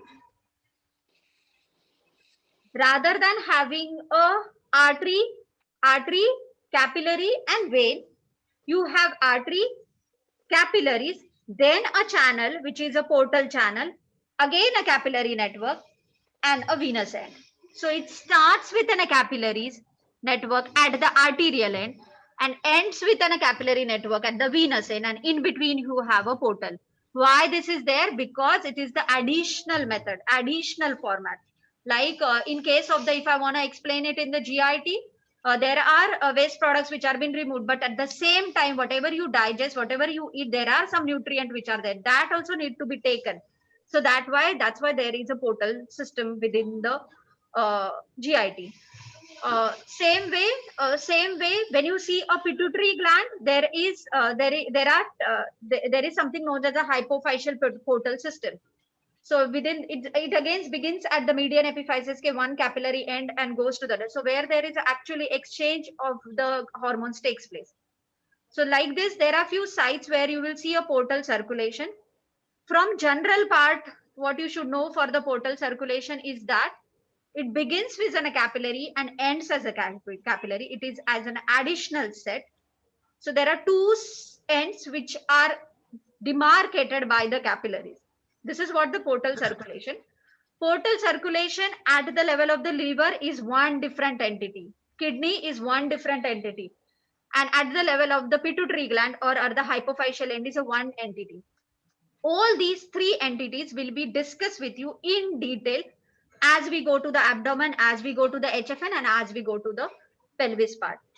So right now, from general anatomy class, what you should know is that rather than having the artery, capillary, and vein end, you have capillaries at the both end, capillaries at the arterial end also, and capillaries at the venous end also. So from the arterial end, there are nutrients which are being absorbed, and from the venous end, which are against the leaves. So these are the mechanism for the portal circulation. Next is smaller topic, vein. Again, someone said that valves, no? When you see a veins, they are been provided with the valves. This is what valves I was talking when I was talking superficial and the deep veins. The lumen is larger. These are thin wall tube. Structure again the three coat, intima, media, and adventitia. Here the adventitia is well developed as compared to the artery. Artery mein media is well developed. Again, two sets, superficial and the deep sets. This is about the veins. So when you see a artery and the vein, When vein ka lumen is larger, adventitia is more developed provided with the valves. In artery, these structures are not there. Because of the valve, there is a unidirectional flow from the superficial to the deep. And from deep to superficial, whenever it happens, it's the pathological because of the incompetency of this valve. So you can see a artery ka lumen, you can see a vein ka lumen, and a valves present. There are systems which you come across. There are 4 systems: vena cava system, portal system, azygous system, and there is something which is known as a paravertebral vein of the Batson. This is very important in the metastasis of the cancer. No one will ask you in details of this. This is again a short note, anastomosis. Anastomosis, when you say, what do you mean by anastomosis? Ye word ho gaya rahega, anastomosis. What do you mean by anastomosis? No, ma'am. Anastomosis, most of the students answered. Huh? Anastomosis is actually a communication between the vessels. It could be between the 2 arteries, it could be between the arteries and the veins, like that. So there are 3 types: interarterial anastomosis, arteriovein. You have next class, right? One more after this. Till 1 o'clock you have scheduled, right? Yes, ma'am. Yes, ma'am. Yeah. Interarterial, whatever I could finish, otherwise I'll take it in the next class. Interarterial anastomosis, arteriovenous, and end arteries. Anastomosis is a short note 5-mark question. End arteries can be asked in a 3 marks. So this topic is important. So this is what the interarterial anastomosis will look like. What do you mean by interarterial? General information. Interarterial. Between arteries. Between the Between the arteries. Two arteries. arteries. Between the 2 arteries. So it is interarterial anastomosis. So there are 2 arteries. There is this anastomosis which is known as the interarterial anastomosis. What do you mean by actual anastomosis and the potential anastomosis? Whenever there is a 2 arteries and the anastomosis, and when you cut at the end, there is a both side shape direction of the flow. Blood will flow from the both the ends. So that means there is an actual anastomosis which is happening. What do you mean by potential anastomosis? Because of the pressure which is there, which is the blood entering into. When you take a cut end, the blood will flow only in one direction. That is known as a potential anastomosis. So actual anastomosis, where like knee ka anastomosis, scapular region ka anastomosis, genicular anastomosis, all is the actual anastomosis. And the potential one is the potentially developing, like whenever there is a what is known as a collateral circulation and all that, it will take part into the potential anastomosis. So in the potential anastomosis, when you take the cut end, the blood will flow only from the one end of the tube. So this is actual anastomosis and the potential one. Next is the arteriovenous anastomosis. When you look at this diagram, this is the artery and the vein. So there is this arteriovenous anastomosis. So it's between the arteries and the vein, like this. Why do we have this arteriovenous anastomosis? Is to primarily for the thermoregulation. What are the sites where it occurs? It occurs in the ear ka lobe, then it occurs in the tip of the nose and nail bed.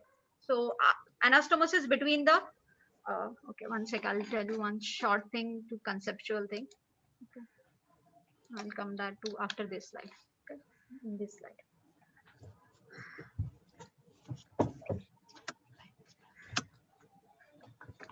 Okay. You have artery, you have vein, you have artery, you have a artery here. So whenever there is anastomosis between these two, it is known as the interarterial anastomosis. Whenever there is an anastomosis between the artery and vein, it is known as a arteriovenous anastomosis. Okay, like this. What do you mean by the end arteries? Whenever there is the whole artery and the vein and all communicate through they are connected with each other through a capillary network. Okay. So in the end arteries, why there are end arteries? Whenever in the end arteries, whenever there is an obstruction to the artery, there is a death of the tissue. That means there is no anastomosis at the precapillary level. Okay. So there is Ma'am, I something didn't which is known as the understand. Can you do it anatomical end again? artery. Yes. Ma'am, can you repeat that part? Yeah. Yeah.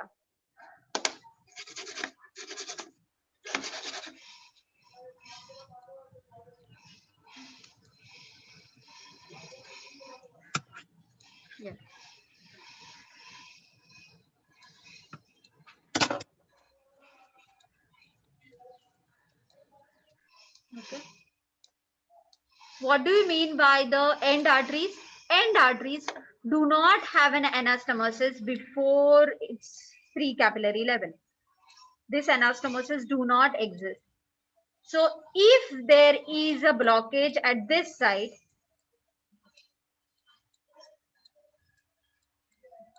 because of anastomosis at the precapillary level, blood can flow.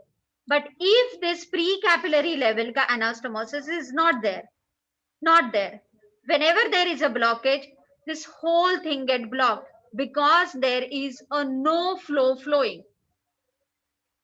Is this is clear or no? Yes, ma'am. Yes, Okay. So when you consider end arteries, these act as end arteries. End because that's the end. End arteries because there is a precapillary level where there is no anastomosis. So whenever there is an obstruction, there is a death of the tissue. There are two entities to it. Anatomically end arteries because they are being acted, they are being developed in that way. Anatomical end arteries and a functional end arteries. What do you mean by the functionally end arteries? Functional end arteries, that means even if they have some anastomosis within it, that anastomosis do not become a potential one. This happens in case of the heart. Whenever there is a ischemia, arteries which are supplying that area becomes ischemic. So when they become ischemic, when they get blocked, there is a oxygen deprivation in that area, which is known as the MI. So coronary arteries, or the arteries which supply the heart tissue or the myocardium, is act as a functional artery, though they are not actually anatomical functional artery. They do act as a functional end artery because of certain pathological event, which is a ischemia, like this. Okay. So what do you mean by the end arteries? End arteries में precapillary level पे anastomosis नहीं होएगा. So जब भी वो नहीं होएगा, the area जिसको वो supply करता है, अगर उसमें अगर blockage आ गया, तो जिस area को supply करता है, that becomes out of the blood, deprived of the blood. This is a natural entity. Sometime what is known as a functional end arteries, though they have a precapillary level pe anastomosis, that anastomosis is not potential one. So whenever there is a blockage, there is a blood deprivation into the area which they supply. And one of the classical example of it is coronary artery. So ma'am, both of them. How we can prevent a blockage? As the age advances, there is something which is known as a collateral circulation. From the arteries, collaterals are developed. So whenever there are collaterals are developed, they do supply that area to some extent. So if interventions are given, you can retrieve the attack. You can come back, you can make the tissue normal, provided there are collateral anastomosis developed. And that will develop with the age. So MI in a younger age is more lethal than in an advancement of age. Okay or no? Yes, ma'am. Ma'am, in both of the cases, there will be infarction. No. Anatomically, end arteries are actually, there is no anastomosis existing. So in central artery of retina, whatever happening, if there is a retinopathy or involvement of the arteriopathy, like that, if there is a blockage happens, the retina will get deprived of the nutrition. This functional one, why I am discussing, is because these are not the potential one. Okay. I guess I confused you more. Anatomical end artery and a functional end artery. What we are discussing is first anatomical aspect to it. In anatomical or preclinical level of knowledge, then we will go to the clinical type of the knowledge. In anatomical end artery, there is no precapillary level of the anastomosis happening. So whenever there is a blockage of the artery, tissue becomes dead because there is no anastomosis. In case of the functional end artery, though there is anastomosis, it is not potential one. So it becomes ischemic, and so there is an involvement. When you explain the applied part of it, central artery of retina, involvement of the retina, arteries of the spleen, and involvement of the spleen. When you explain the clinical part of the coronary artery ka involvement, infarction, ischemia, and a sequelae. Is this point clear to you now? When you say potential, that means efficiency you're talking about. Potential, efficiency, and potential is not synonymous. They are not synonymous. Potential means student may be having a potential, but not all students are efficient. Okay, ma'am, I got it. Okay. So, is the previous male or female, what was the asking question, is that doubt clear or not? Yes, ma'am. In the both cases, there will be a pathological event which are occurring at the retina also and artery also, but that is the applied part of it. That is not the basic sciences part of it. What is basic sciences part of it? Whether they have an anastomosis and they do not have an anastomosis. In anatomical, they do not have an anastomosis, but in functional, they do have an anastomosis, but they sometimes act as an end artery. Understood? An applied part of it, artery of the retina ka involvement, artery of the spleen ka involvement, like that. Ischemia of the tissue. Okay. Then applied part is all this atheroma, atherosclerosis, myocardial infarction, aneurysm. So atheroma, you already might have heard of it. There is a deposition of the plaque within it, so the plaque can dislodge and result into the atheromatous plaque formation. Then atherosclerosis, again a calcification or the calcium deposition within the media. Myocardial infarction, I already told you, because of ischemic involvement of the arteries. Then aneurysm, when you consider an aneurysm, it's the involvement of the one of the layer of the tunics of the three tunics. This whole atheroma, atherosclerosis, MI, and aneurysm will be in detail taught to you in a histology class.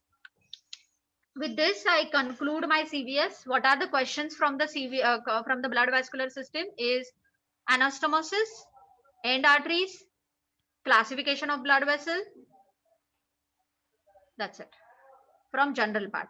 Okay. I'll quickly go 5 minutes. I'll go to the lymphatic system. You already know it's the drainage system. Does anyone know what is lymphatic system? What are its components, like that? Few lines. Lymph vessels, lymph nodes.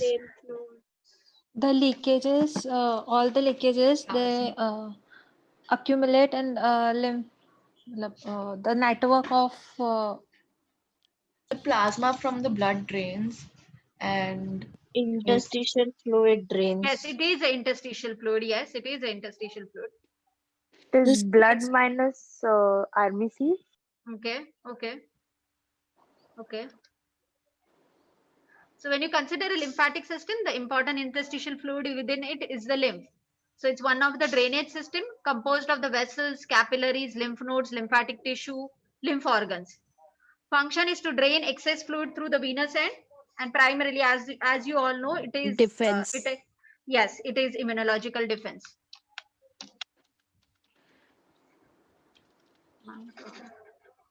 Pressing it so hard, still it's not going. Okay, so component are lymph, lymph capillaries, lymph vessels, lymphoid. So we are starting from the medium, which is lymph, and then from the venous channel, smaller to bigger one. Lymph capillaries, lymph vessels, lymphoid organs, lymphoid tissue. Lymph is, no one will ask you. What are lymph vessels? Again, you may not see a few lymph vessels only you can see, rest of you can't see bigger ones. So when you consider a lymph vessel,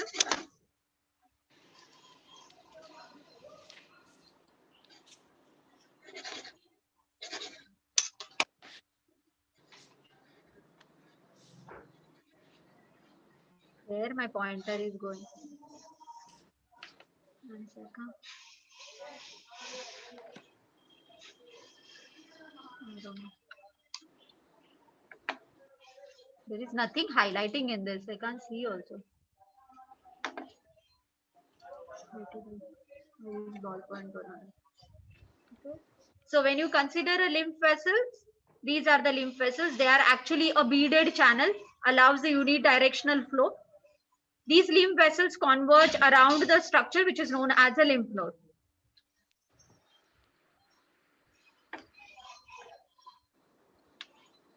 So this is the channel.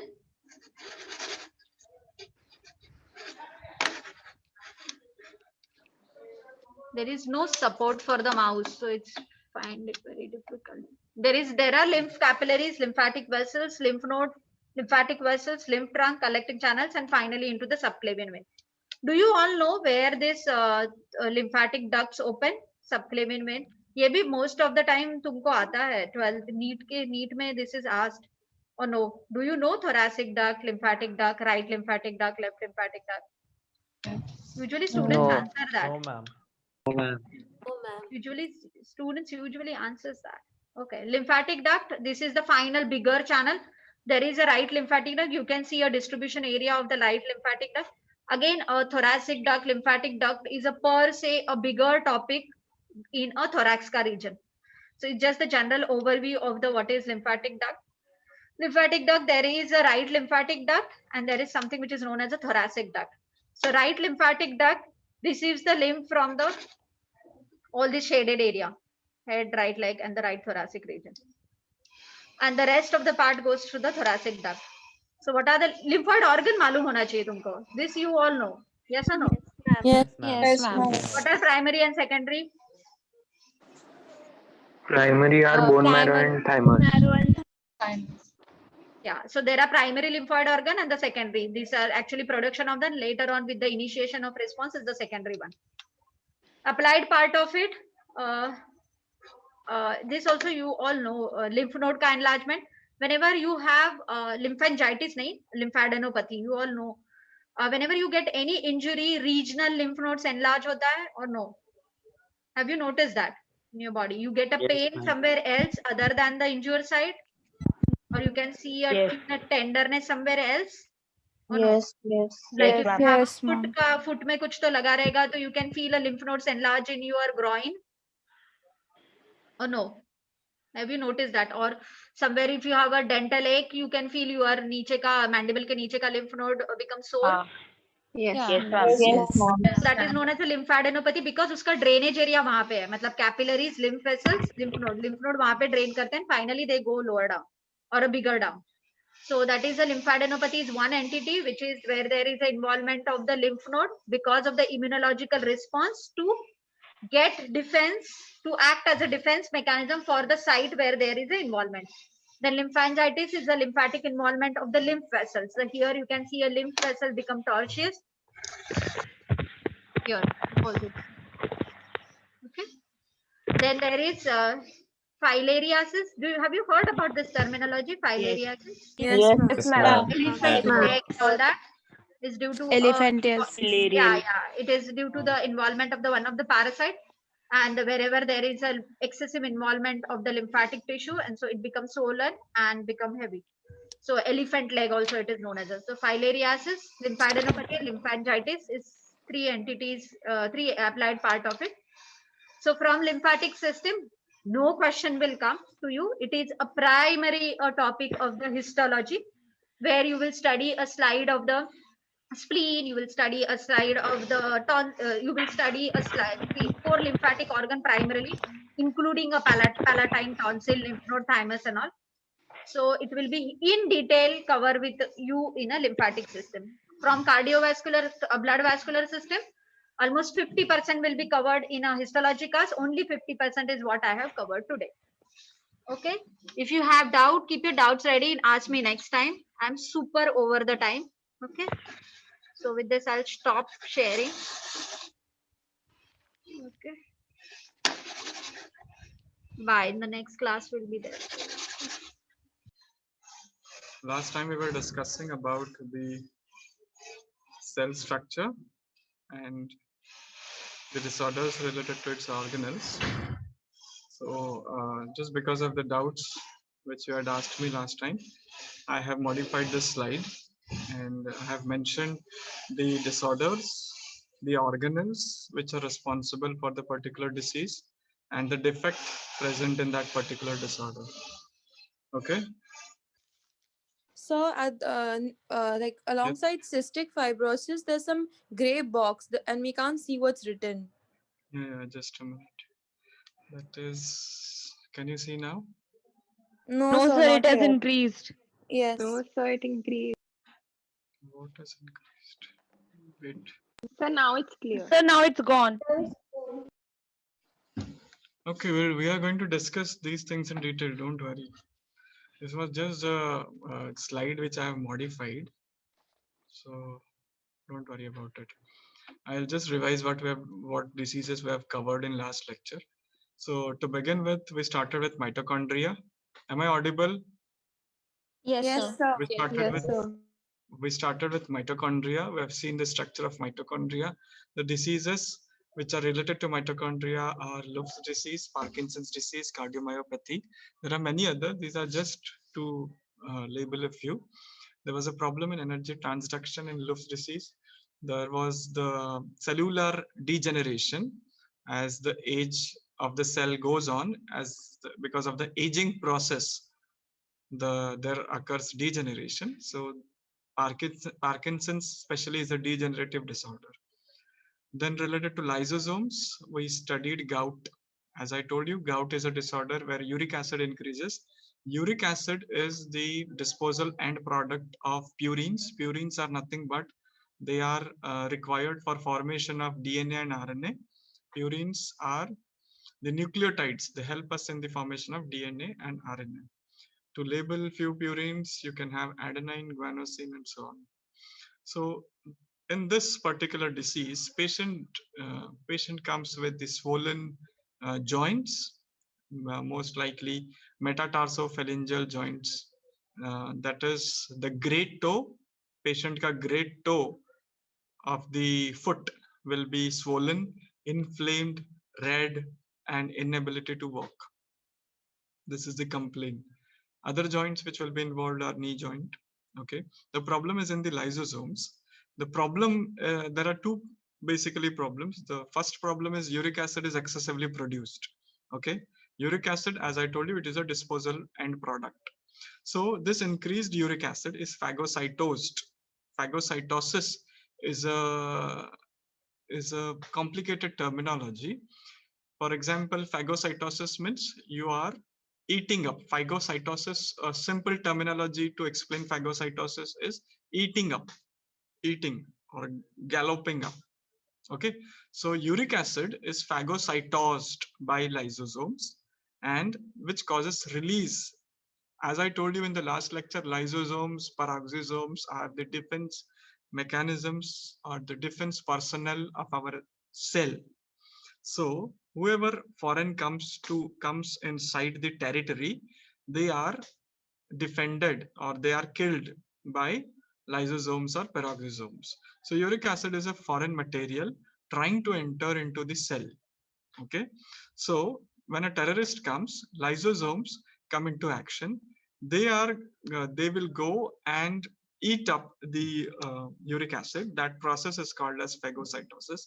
And how do they try to kill this particular foreign organism? Is by the release of enzymes, and these particular enzymes are causing inflammation and arthritis. Okay, what the patient complains of is the red swollen toe, great toe, is because of the release of enzymes, and the enzymes were released to kill the terrorist, which is uric acid. Why was the uric acid increased? That is a different story, which we are not going to discuss now. We are discussing which organelle is involved in causing the symptoms of pain, redness, and swelling in the great toe. That is lysosomes. Okay. So even eye cell disease, last time I said I will discuss few things about eye cell. For that, we need to understand what are lysosomes. So now we will go and discuss lysosomes in detail. Peroxisomes we have already finished. Zellweger syndrome we have discussed in detail last time. Then we will move on to the cell membrane because there are two disorders related to cell membrane. Lysosome again, which we will be discussing just now. Mitochondria we've already discussed, and cystic fibrosis is a disorder of cell membrane, which we will study in detail. So we have finished mitochondria, we have finished peroxisomes. Now we are moving to lysosomes. Then we will be moving to cell membrane. Okay. We will come back to this slide after we finish studying the structure of lysosomes and functions of lysosomes. Okay. Now we are going to discuss about lysosomes. Okay. So Excuse me, sir. lysosomes. Yes. So in the last lecture, you mentioned that the gout and the eye cell disease is related to the endoplasmic reticulum. Yes. Not So directly. It is okay, so related. is it It is related to lysosomes. okay, sir? Okay. Just make the changes. Okay, sir. Thank you. Okay. Yeah, we have discussed endoplasmic reticulum also. Okay. Fine, I'll tell you what is the relation between lysosome and endoplasmic reticulum and why these terminologies can be used interchangeably. But if you want to, if an MCQ comes that which is a particular organelle which is responsible for that disorder, then you should write it as lysosome, not as an endoplasmic reticulum. Okay. Why I mentioned endoplasmic reticulum, because it would be clear from this definition that lysosomes are membrane bound sacs. Now if you go and look at the structure of cell, what was endoplasmic reticulum? All loops. Okay. Now one loop one loop comes out from the endoplasmic reticulum and it forms a sphere. That is nothing but a lysosome. Okay. So you can say that lysosomes are membrane bound sacs which contain enzymes, which I already told you. In the gout, there is release of enzymes which is causing inflammation and arthritis. So lysosomes are the defense organelles of our cell, which contain, what is the weapon? Their weapon is hydrolytic enzymes. And these hydrolytic enzymes have the ability to digest proteins, lipids, carbohydrates, and nucleic acid. Okay. So uric acid is the disposal product of nucleic acid. So this particular lysosome can kill uric acid also. Okay. Now, how do they digest? What do you mean by digest? Digest is nothing but converting a complex molecule into a simpler molecule. And if it is organic, it can be converted into carbon, oxygen, and hydrogen. If it is inorganic, it is to be killed and thrown out of the body by the process called as detoxification, which you are having a separate chapter on detoxification, which you will be learning. Okay. So this was lysosomes. I'll just show you. Is this slide visible? Yes, sir. Yes, sir. Yes, sir. Can you see the first point? Yes, sir. Now, what all materials can be digested by this particular lysosome? They can be external material or it can be an internal material also. External material will be a foreign substance. It may be bacteria, it may be virus, it may be any other molecule which is excessively produced by the cell, that is, which is entering from outside into the cell, or it can be an internal material also. Internal materials will be portions of endoplasmic reticulum, Golgi apparatus, mitochondria. Why do you want to digest endoplasmic reticulum, Golgi apparatus, and mitochondria? Can you think of? Means it is, does Old cells? our defense people kill our own civilians? No. No. So in this case, they are eating up the civilians itself. So when is that condition? When does that condition arise? When the cell becomes old, When it is Yes. infected. cells. They don't function properly. They don't function properly. It becomes functionless. When the function has gone old, it is about to die. For example, RBCs. RBCs have got a lifespan of 120 days. Okay. So whatever organelles are there inside the RBC, the full form of RBC is red blood corpuscle. Corpuscle is a terminology used for cell itself. So whatever organelles are present inside the corpuscle after 120 days are digested by such organelles, that is lysosome. Okay, this was intracellular. Extracellular we have already discussed. Okay, so let's go back to our original slide that was of the disorders. Is this list visible now? Yes, Yes, sir. sir. Yes. Now, after knowing what is a structure or what are these lysosomes, now we will discuss about eye cell disease. Just imagine there's a disease pertaining to if the enzymes present in the lysosomes are absent. That particular disease or disorder is called as eye cell disease. So what will happen if the enzymes in the lysosomes are absent? Your lysosomes are of no use. Your lysosomes of the cell cannot protect the cell from the invasion by a foreign substance. It may be a bacteria, it may be a virus, it may be a fungi, it may be a excessively produced toxic substance, it may be a drug, it may be a medicine which you have taken, which is toxic to the So the particular. screen, Yes. the screen froze for. Now let's move to the most important part of the topic, that is cell membrane. Very, very interesting and very important.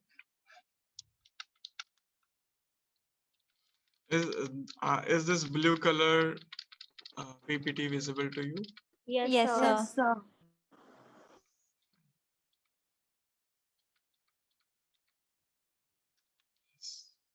Is this diagram visible to you? Yes, Yes, sir. sir. Yes, sir. Yes, sir. So many people are talking. That means you have unmuted yourself. See this structure which is there in front of you. This is a cell membrane. Okay. Basically, cell is divided into cell membrane and cell organelles. Okay. Cell membrane is the boundary of the particular enclosed organelles. Cell membrane has to be tough. Cell membrane has to be flexible. Cell membrane has to be rigid. Please mind each and every word. Cell membrane has to be rigid so that it cannot allow each and every ABC person to enter inside. Cell membrane has to be flexible so that it should allow the selected members inside. Cell membrane has to be fluid like in nature. We are going to discuss this particular word, that is fluid like in nature. I have used three words. One is rigid, second is flexible, and third is fluid like. Okay, let's say that fluid like nature is the intermediate between rigid and soft or flexible. Okay, so why you want that the cell membrane should be rigid? So that the virus, bacteria, and the other toxin should not enter the cell. Why you want the cell membrane to be soft? So that the water can enter the cell and can go out whenever it requires, depending upon the need of the body. So that the potassium, sodium, all the nutrients can enter the cell and can come out. Calcium, phosphorus. Just think of these. You must be knowing that muscles require calcium for contraction. The cell related to muscle system is called as myocyte. The cell related to blood, especially, that is called as RBC, WBC. These are all cells. Myocyte is a cell. Nephron is a cell. Then dendritic cell. Hepatocyte. Hepatocyte is a cell of liver. So all these are cells. Each and every cell contains nucleus, mitochondria, Golgi apparatus, lysosomes, peroxisomes, ribosomes, which we have studied halfway and which we'll be finishing it today. So what I mean to say, whenever a cardiac myocyte or a skeletal muscle needs to contract, it requires calcium for contraction. So calcium should enter into the cell. You are eating calcium rich diet. Calcium is not synthesized in the body. Calcium is a mineral. Calcium is a mineral. Iron is a mineral. Calcium ion is not synthesized in the body. It is to be taken from the diet, from the milk, from the calcium rich substances, from the calcium rich fruits. So whatever food rich calcium we eat, it is assimilated, stored somewhere in the body, somewhere in the cell. So sarcoplasmic reticulum is one of the organelle where the calcium is stored. So how does calcium gain entry into the myocyte? Myocyte is a cell of muscle. So you want that calcium should enter through and through this cell membrane. So there are few selected molecules which are required for metabolic functioning, which should enter the cell membrane. So the cell membrane cannot be rigid to all these molecules. So I am using the term neither rigid nor flexible, or both rigid and flexible. This terminology is covered under a new terminology which is called as fluid-like pattern. Okay, now to introduce to this diagram, here you can see red spherical ball-like structures, okay, on the upper side. Same scenario is there on the lower side. Okay, just follow the cursor. There are two layers. That is why it is called as bilayer. That is why it is called as bilayer. Okay, try to understand. You have got a bilayer. It's not a single layer. And bilayer, जो layer ऊपर है, same layer नीचे भी है. Okay, as I told you in the first lecture, whatever is there in the universe is either made up of proteins, carbohydrates, lipids, or nucleic acid. So this particular layer is made up of lipids. All right. What is the structure of this layer that we will study in detail in the next slide? The encircled, what I'm circling now, this is a single unit of that lipid bilayer, which we are going to study in detail. It has got a round spherical thing, and it has got a curled tail-like thing. So there is a pair of curls, and there is a single round knob-like thing. This is nothing but a lipid molecule. Okay. Now, can you see this block-like structures? These are protein molecules. These are protein molecules. How are they? The one right now is through and through the cell membrane. Means if someone wants to come inside, it is coming directly inside. Few are halfway. This is halfway. Okay, so these are called as, these are made up of proteins. So they are integral proteins. Through and through proteins are called as integral proteins, and these are called as peripheral proteins. So first was lipid part. These block-like things are a protein part, and there is a grass-like structure in green, which is a carbohydrate moiety. Okay, so our cell membrane is made up of proteins, lipids, and carbohydrate. Majority contribution is given by lipids. So if someone asks you what is our cell membrane made up of, you have to say it is a lipid bilayer. It is a lipid bilayer which contains integral proteins, peripheral proteins, and carbohydrate group. Okay, now let's study in detail what was that structure. Is this slide visible to you? Yes, sir. Yes, sir. Yes, sir. Fine. So this is that red color spherical ball which was protruding on the exterior side and the interior side. This was the curled tail-like thing. Okay. This is a lipid. This is a lipid. Lipids are those molecules which are insoluble in water but soluble in organic solvents. This is the definition of lipids. Okay. Now, as I told you, they are insoluble in water. So, some part of this particular lipid has to be insoluble. That part is called as non-polar tail. Polar means soluble, non-polar means insoluble. So, non-polar tail is insoluble in water, but there is a polar head which is soluble in water. Okay. Now, this particular lipid moiety is called as a phospholipid. It's called as a phospholipid. Our body is polar or non-polar? Polar. Polar. Our body is polar.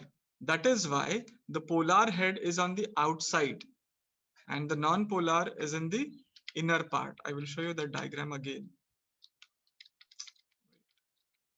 Yes, this was a diagram where I was scribbling. Just look at the diagram again now. The polar heads, these are heads. They are lying on the top because our body is polar. But since they are lipids, their non-polar thing is in the protruding inside. Similarly, on the lower layer, the polar is on the interior side or on the peripheral side, and the non-polar is in the interior. So this inner membrane space, this environment is all non-polar. Okay, this upper environment is polar. Is this clear? Yes, sir. Yes. So this is a phospholipid. This is a phospholipid. Now, I told you the definition of lipids, that they are insoluble. So how come this polar head, how come the head of the phospholipid is soluble? It is soluble because of phosphorus. It is soluble because of phosphorus. A phosphorus group, when attached to a lipid part, it gives the solubility property. Okay, we'll see that in detail. See, this is again the same structure where the polar heads are up, here they are down. The intermembranous space is non-polar. The difference to be noted here in this particular diagram is one of the leg is straight, another leg is curved. Are you noting that? Yes, sir. For this particular phospholipid, both the tails are straight. For most of the phospholipids, one leg or one tail is straight, another tail is curved. Now, what is that? Let's explore. This is the structure of that the lipid part, which is curved. And this is nothing but it is a fatty acid. Okay, this is a fatty acid. Now, the fatty acid, this is also a fatty acid. What is the difference between the fatty acid which I have made just now and which is already present in the PowerPoint presentation? The difference is there is a double bond over here. There is no double bond in this. This is a way of writing a fatty acid. To elaborate, I will make the things better by writing it like this. Each corner has got a carbon. Each corner has got a carbon. Are you all with me? Yes, sir. Yes. So even if you don't write this carbon C, and if you just write zigzag lines, it is understood that this is a fatty acid. Okay. So this particular fatty acid, which I am rewriting, does not contain a double bond. So this fatty acid is called as trans fatty acid. It's called as trans fatty acid. The fatty acid which was already there in the PowerPoint presentation, which is in white in front of you, has got a double bond here. Let's count the number. Carbon number 1. Okay, follow my marker, this highlighter marker, whatever pointer. Carbon carbon number 1, carbon number 2, carbon number 3, carbon number 4, carbon number 5, carbon number 6, carbon number 7, carbon number 8. So double bond is present between carbon number 7 and 8. There is no double bond here. So this double bond causes the structure to bend. Are you getting? Yes, sir. That is why you have got two types of fatty acid. One is straight tail, another is a bend tail. Okay, I will again show you the diagram, which, yes, this was a diagram we were talking. Here both the tails are straight, your one is bent. Okay, it is because the fatty acid present here has got a double bond. This doesn't have a double bond. Here both the fatty acids do not have a double bond. There is very this things are very much significant. Why? That I'll explain you. Just pay attention at this slide. The fatty acid where there is no double bond and which is straight is called as a saturated fatty acid. The fatty acid which is bent is called as unsaturated fatty acid. This arrow is for bend. Okay, so our cell membrane is made up of lipid bilayer. Lipid bilayer contains phospholipid. Phospholipids have got two parts. One is polar head, non-polar tail. Non-polar tail, there are again two types. One is with containing unsaturated fatty acid, one containing saturated fatty acid. Just a minute.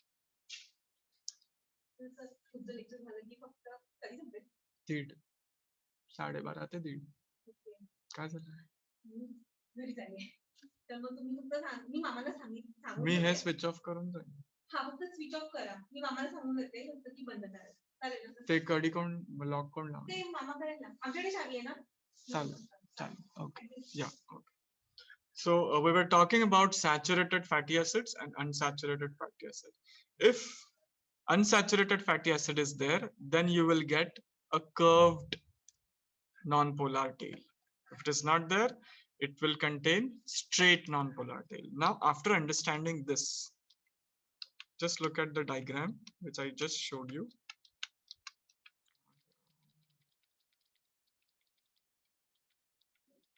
Yes. Now just count the number of phospholipids which are who is in majority. The curved ones are in majority or the straight ones are in majority? The curved ones. That means we have majority of Unsaturated. which unsaturated or saturated? Unsaturated. We have majority of unsaturated fatty acids in the lipid bilayer. Why so? Why so? It is because I will give you another day-to-day example. If you know, to the membrane. Have you heard of coconut oil, parachute coconut oil? Yes. Yes, sir. Yes, sir. Yes. In the winter season, when you all were small and when I was also small, earlier this blue-colored parachute bottle was coming. The structure of that bottle was you had to pierce it with a pin so that the oil comes out of it. Okay. Then the manufacturers changed that structure of that bottle. Now they are not giving us opportunity to pierce it. They are having a 0.4 millimeter or 5 millimeter aperture inside the parachute bottle. Okay, this was because it was found that the temperature has got an effect on the quality of the oil present inside the blue colored parachute bottle.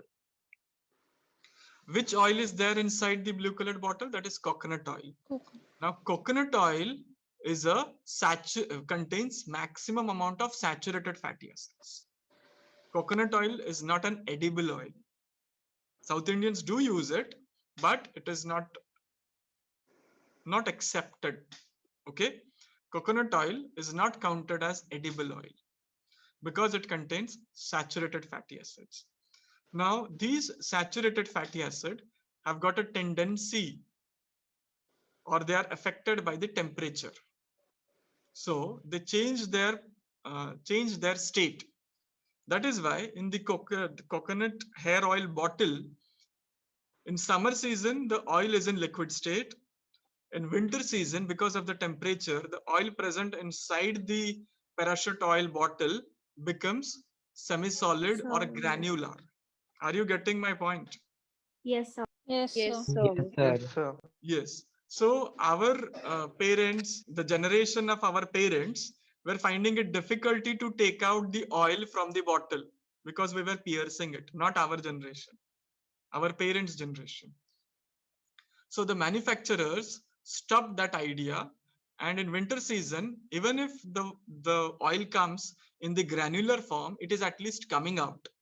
Earlier, it was not coming out because there was a pinhole, and the oil was not in the liquid form, it was in semi-solid form. Are you getting this? Yes, sir. Yes, sir. Yes. So as the Yes, sir. temperature increases, the saturated fatty acids change their state of existence. As the temperature goes down, they become semi-solid. As the temperature is high, they become liquid.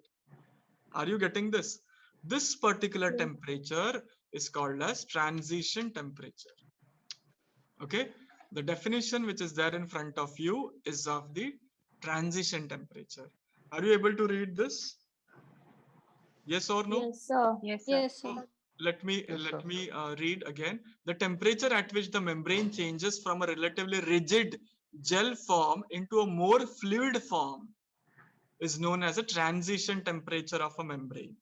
And this transition temperature is increased by one, long chain fatty acids, saturated fatty acids, and the concentration of cholesterol.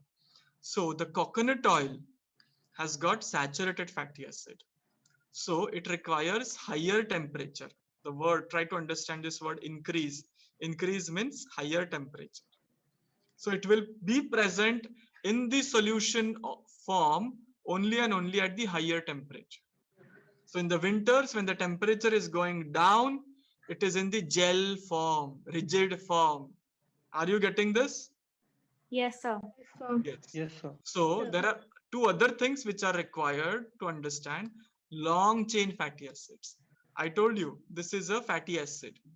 If I draw such a big fatty acid, it becomes a long chain fatty acid. Okay, when the carbon number increases from 24 and above, okay, it is a long chain fatty acid. Saturated, I have just explained. Cholesterol content. If the cholesterol content is high, then also it will be present more in the rigid form at the lower temperature. Now, why are we discussing all these things in relation to cell?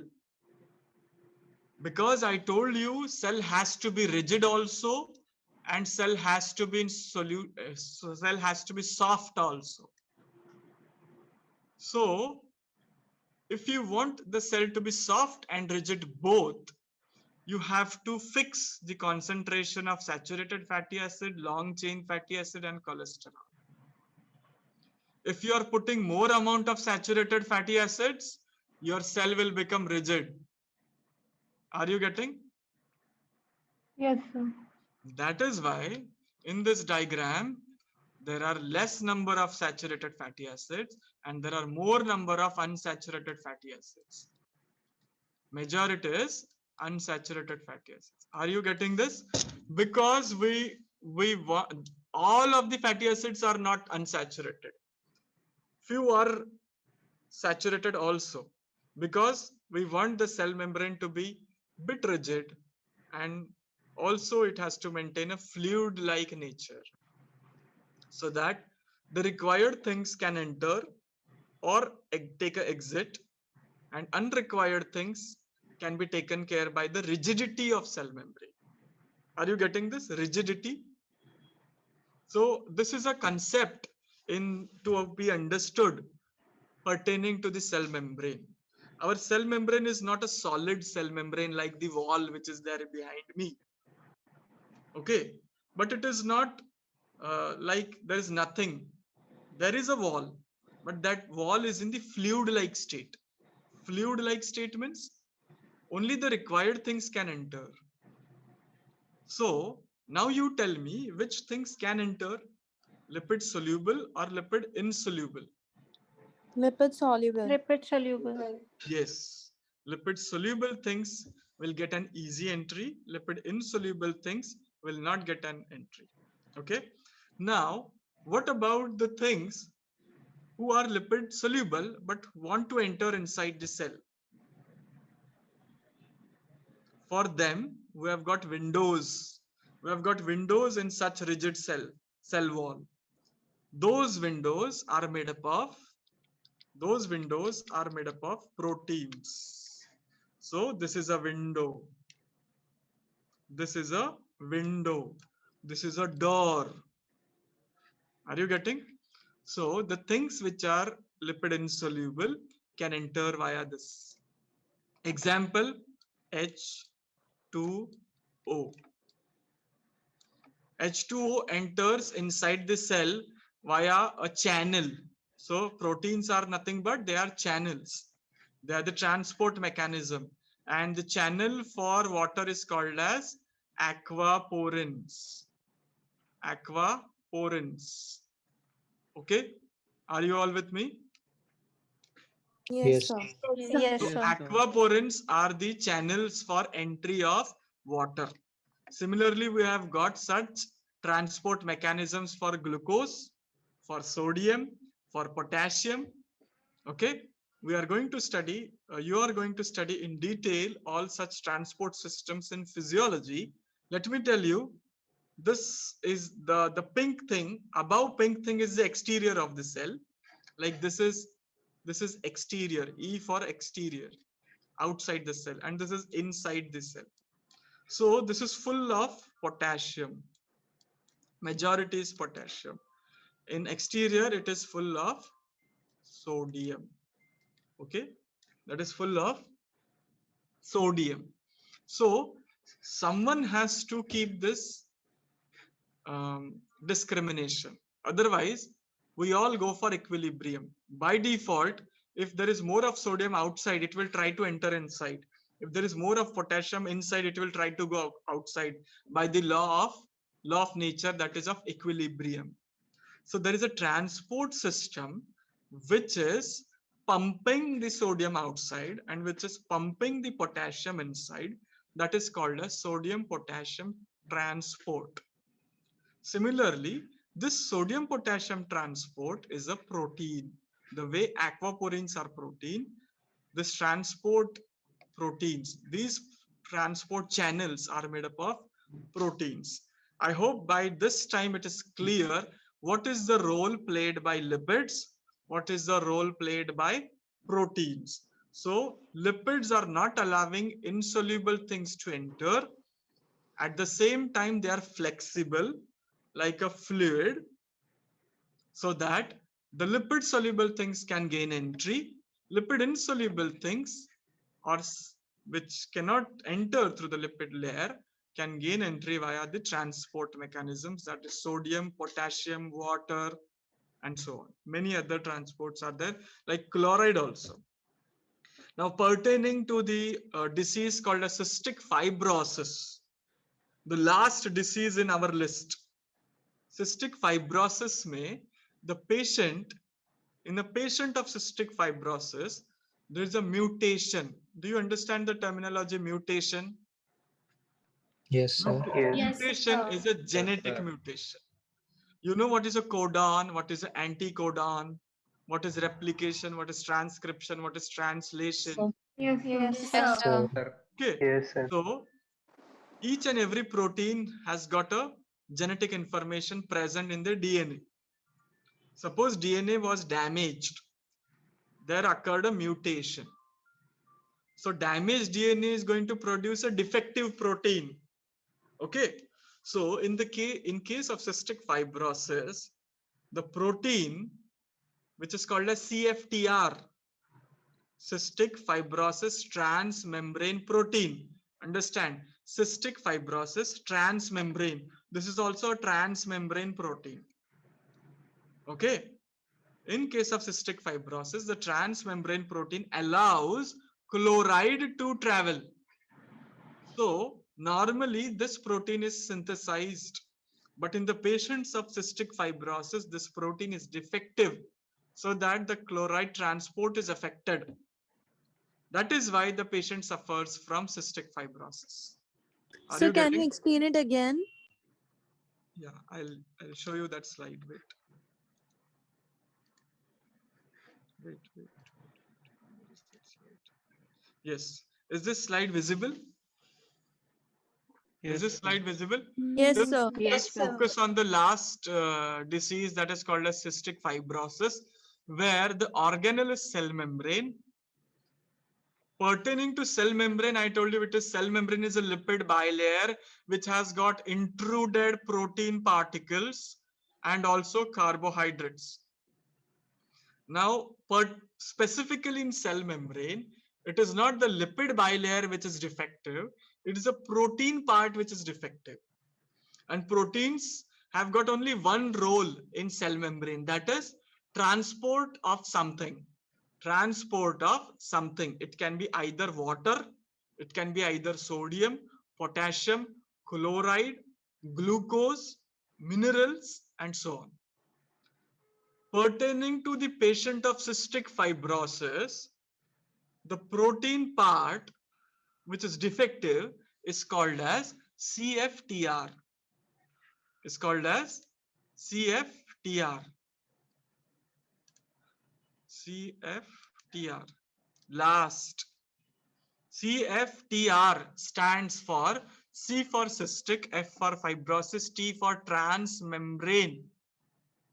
TR for transmembrane. It is a protein. What is the job of this protein? It's a chloride channel. It is a chloride channel. So just imagine there was a mutation. This particular protein was not produced. So chloride entry and exit was hampered. Because of that, the patient is suffering from cystic fibrosis. Are you getting this? Yes, sir. Yes, Thank you, sir. sir. Yes, sir. Fine. Yes, sir. Fine. So now we'll go back. So now we'll go back to the original card.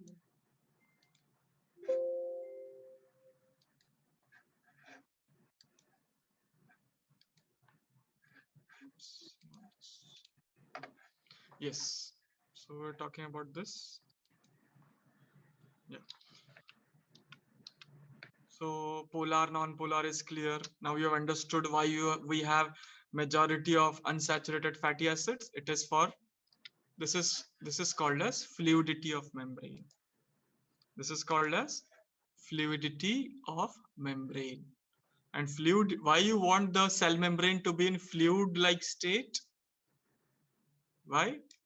Because of such nature of this cell membrane, it can help us in both ways. It is acting as a rigid, also it is an intermediate between rigid and it is an intermediate between softness. Okay. Now who is deciding the fluidity? Fluidity is decided by transmembrane temperature, which is further decided by three things: long chain fatty acid, saturated fatty acid, cholesterol. If all these three are high in amount, transition temperature is more, the fluidity of membrane is lost. Please try to understand. The fluidity of membrane is lost. Try to remember the parachute oil example. When in the winter season, since the coconut oil is full of saturated acids, it is no more in fluid state. It becomes semi-solid. Okay, I have discussed in detail. Now let's move on. So these are the proteins. This is a integral protein which have the job of entry and exit of many things. We just now took the example of chloride. This is a peripheral protein. Okay. Now let's move ahead. This we have already discussed. Lipophilic substance can easily diffuse through the lipid bilayer, but hydrophilic substance requires special transport mechanism.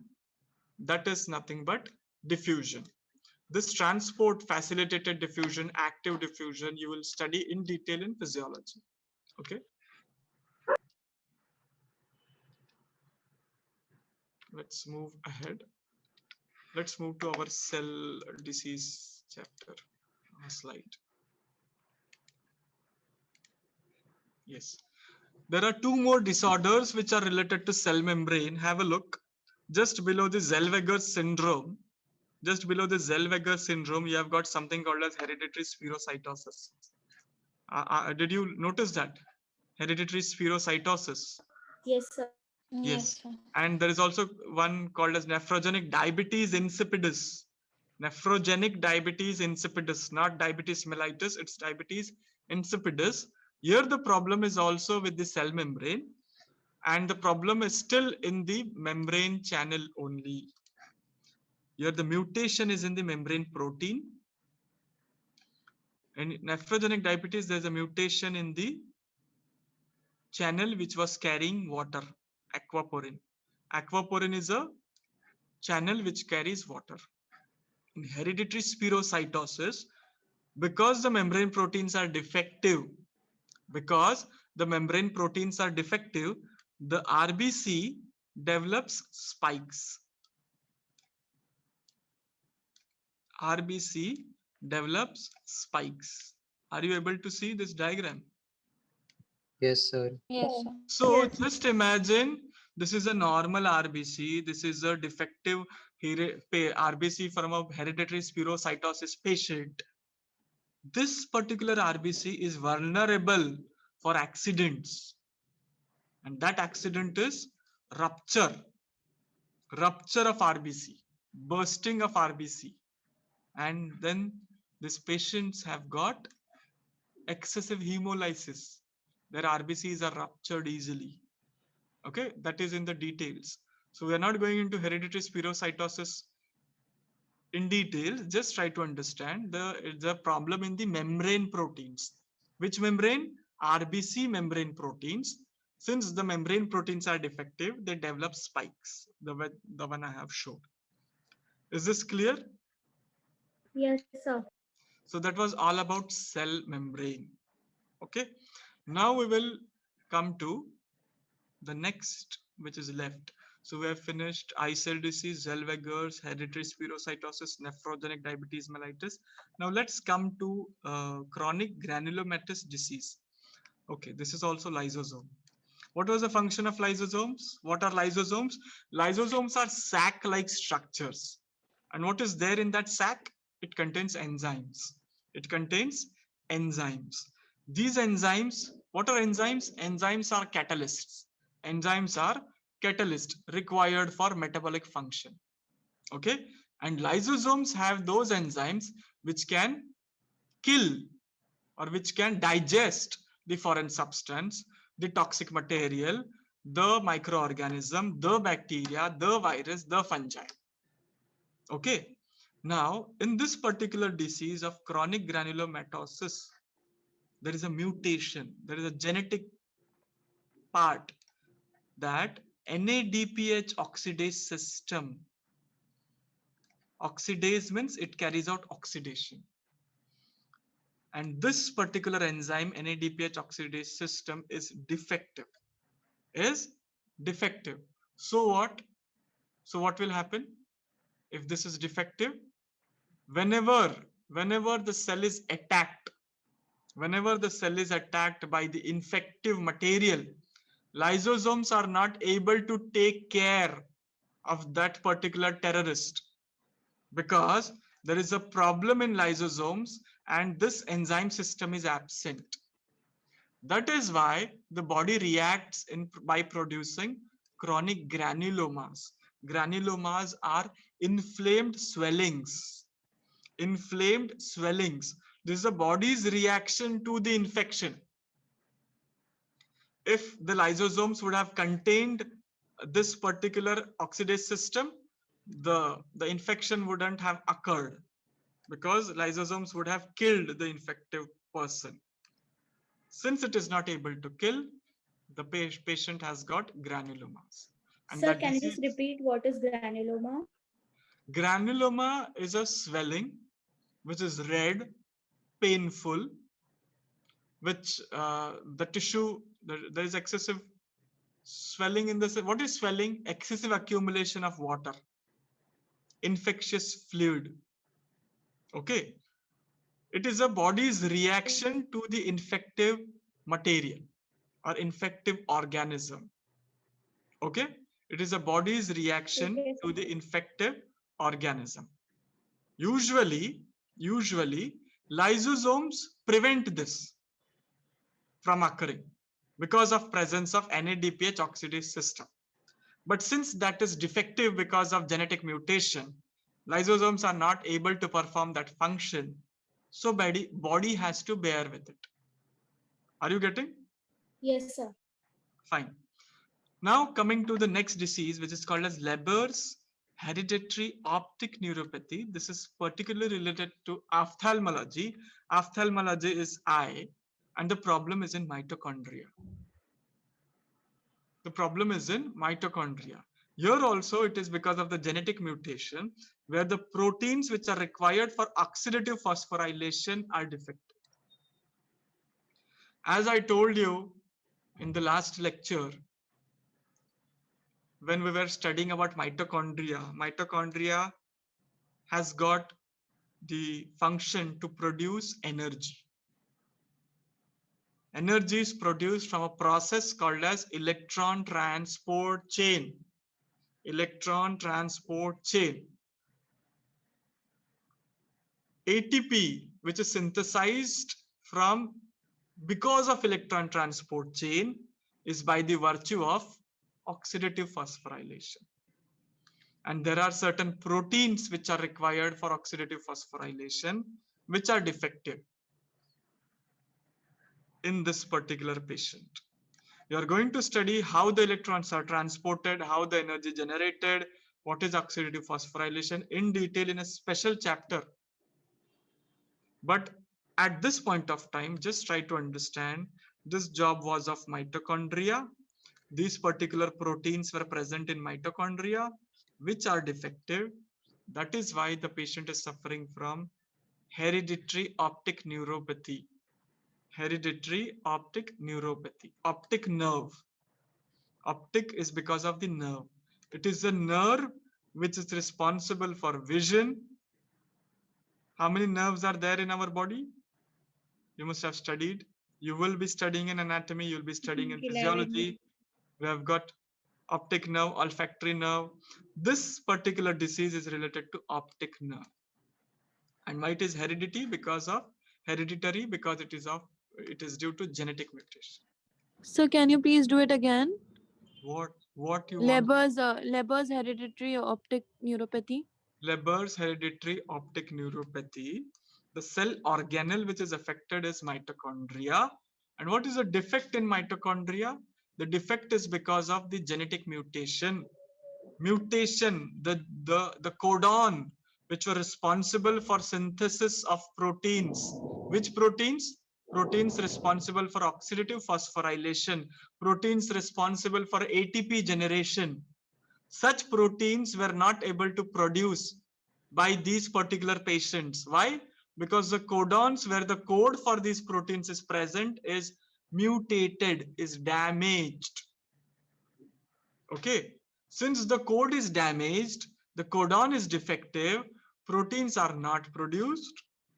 If the proteins are not produced, ATP cannot be generated.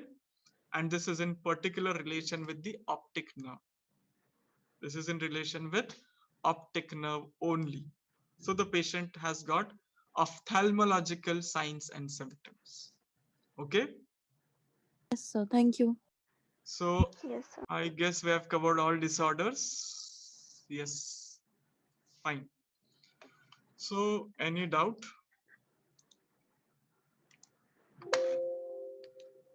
Just I would like to, one thing which I didn't discuss is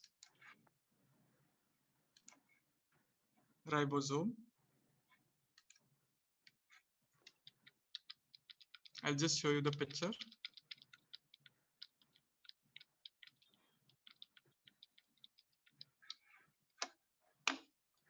You all know, we have already discussed this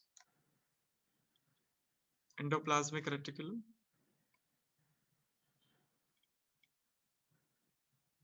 Yes. Can you see this picture? Yes, sir. Teddy bear? Yes, sir. This is a ribosome. Ribosome is a machinery for protein synthesis. Indirectly, first it produces RNA. RNA are of three types. Which are they? rRNA. tRNA and RT. Yes. So ribosome is nothing but rRNA. Ribosome itself is a rRNA. It has got two subunits, small subunit, large subunit. Okay. We are going to study in detail in molecular biology, that is replication, transcription, translation. But these ribosomes are present on the endoplasmic reticulum. I told you endoplasmic reticulum is of two types, rough and smooth. Yes, This endoplasmic reticulum पे ये ribosome situated है, those are called as rough. So these ribosome has got a function to synthesize mRNA. This ribbon-like structure is synthesis of mRNA or synthesis of proteins. Okay. Where is tRNA synthesized? How does tRNA look? What is the function of tRNA? It Carries the amino Reads acid. amino acid too. It reads the codon and carries the particular amino acid. What is the function of rRNA, which is in front of you? It gives Helps in the protein attachment. No, it of is a codon. factory. It is a factory where proteins are synthesized. How? By attaching mRNA and by allowing tRNA to read the codon. Okay. We'll do all these things in detail. Don't worry. Now, last organelle which is left, that is Golgi apparatus, which we didn't discuss. I introduced to you what is a Golgi apparatus. Golgi apparatus is part and parcel of endoplasmic reticulum only. Endoplasmic reticulum is required for garnishing. I told you this in the last lecture. Endoplasmic reticulum garnishes it. What does Golgi apparatus do? Golgi apparatus is required for sorting. It is required for sorting. Both endoplasmic reticulum and Golgi apparatus are synthesizing a protein which is finally acceptable to the body. Okay.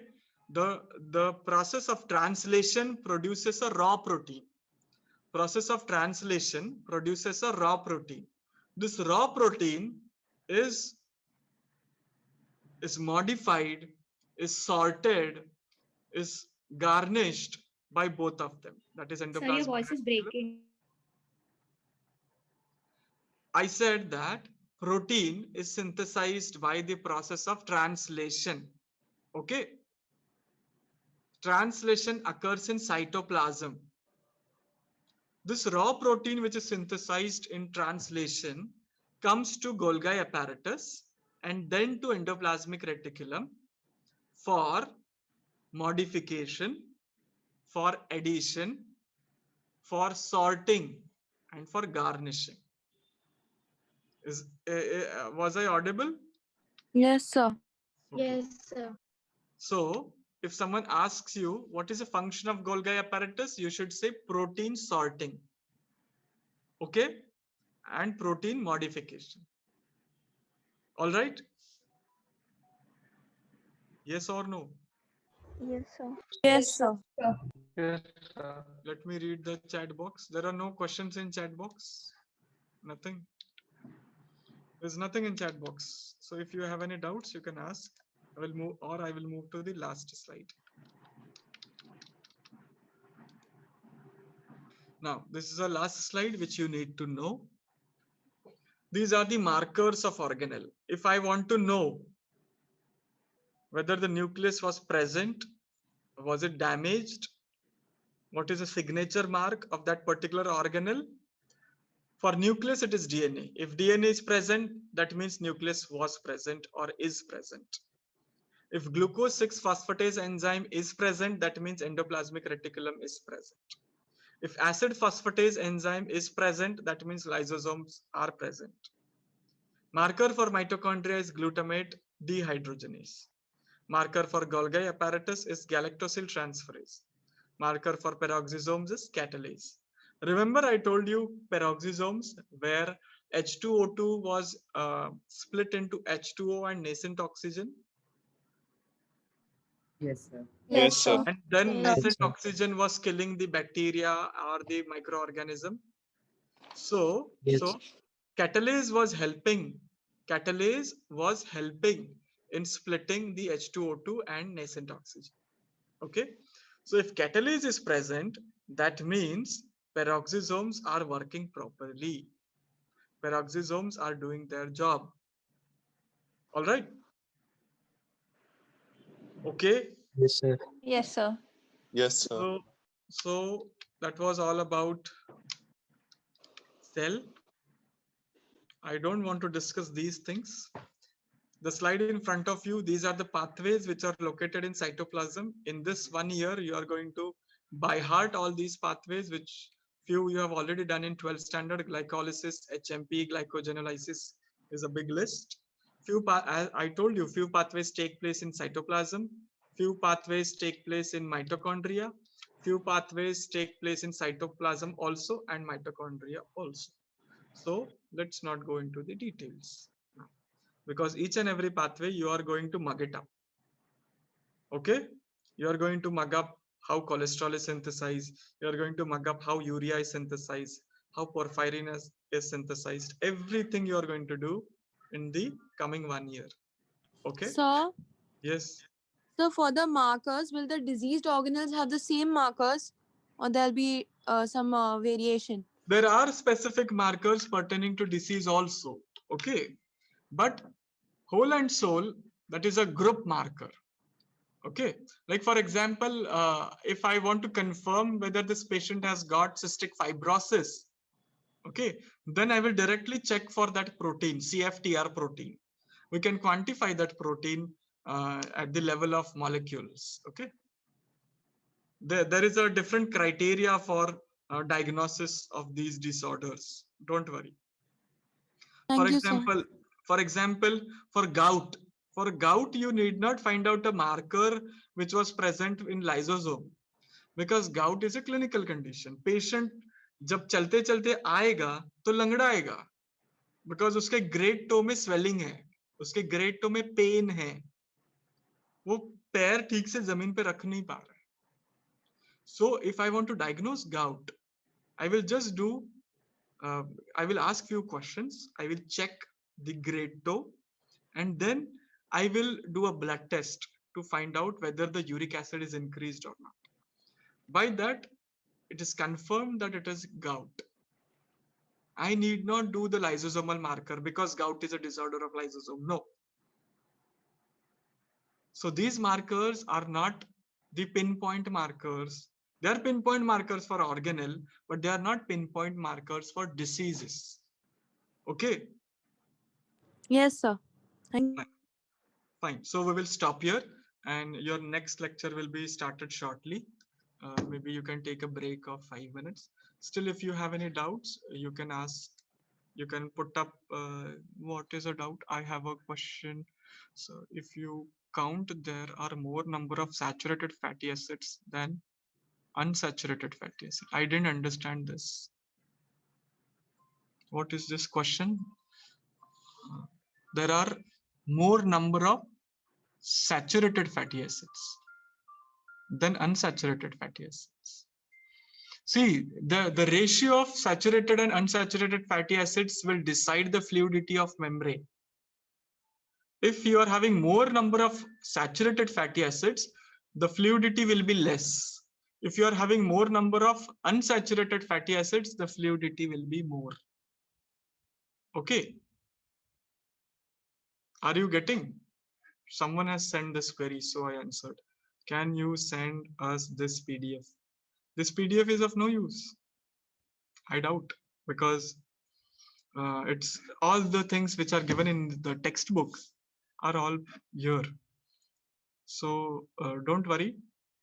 Still, if you are missing anything in the books, I will surely give you once you come offline to the colleges. So for that, you need to open the books and read. Not one book, you need to open at least 2-3 books and find out the difference between the books. What is present in this book, what is absent in that book, so that you can compare which book and come to the conclusion that which book is better, what diseases, what clinical patient-oriented content is present in the book. Okay, so I'll stop here. What is the functional difference between saturated and unsaturated fatty acids? There is functional difference kuch nahi hai. Function is they will just decide the fluidity of membrane. The ratio decides the fluidity of membrane. Do unsaturated fatty acids increase the fluidity? I told you the ratio matters. Of course, unsaturated fatty acids will increase the fluidity, no doubt. Saturated fatty acids will decrease the fluidity. If we count the saturated fatty acids are more, no, you counted wrong. Sir, could you please explain nephrogenic diabetes insipidus again? The problem in nephrogenic diabetes insipidus is pertaining to the protein which was defectively produced because of the genetic mutation. Okay. Which edition of DM Vasudevan and Harper is best? All recent editions you take. And don't hurry to purchase the books. When is mitosis lecture? There's no lecture for mitosis now. You'll be studying mitosis in the molecular biology classes. Could you please explain nephrogenic diabetes insipidus again? We will cover that. See, whatever topics are left, we have a tutorial class also. We'll have a tutorial on cell where you will be present in small group. There we can discuss this again. Will the deceased organelles have same markers or different? Obviously different. Why trans fatty acids which are unsaturated decrease fluidity? Trans fatty acids decreased fluidity because they require higher temperature. They require higher membrane temperature or transition temperature. Could you please explain nephrogenic diabetes? I will discuss nephrogenic diabetes in the tutorial class where you are present in small number. Don't worry.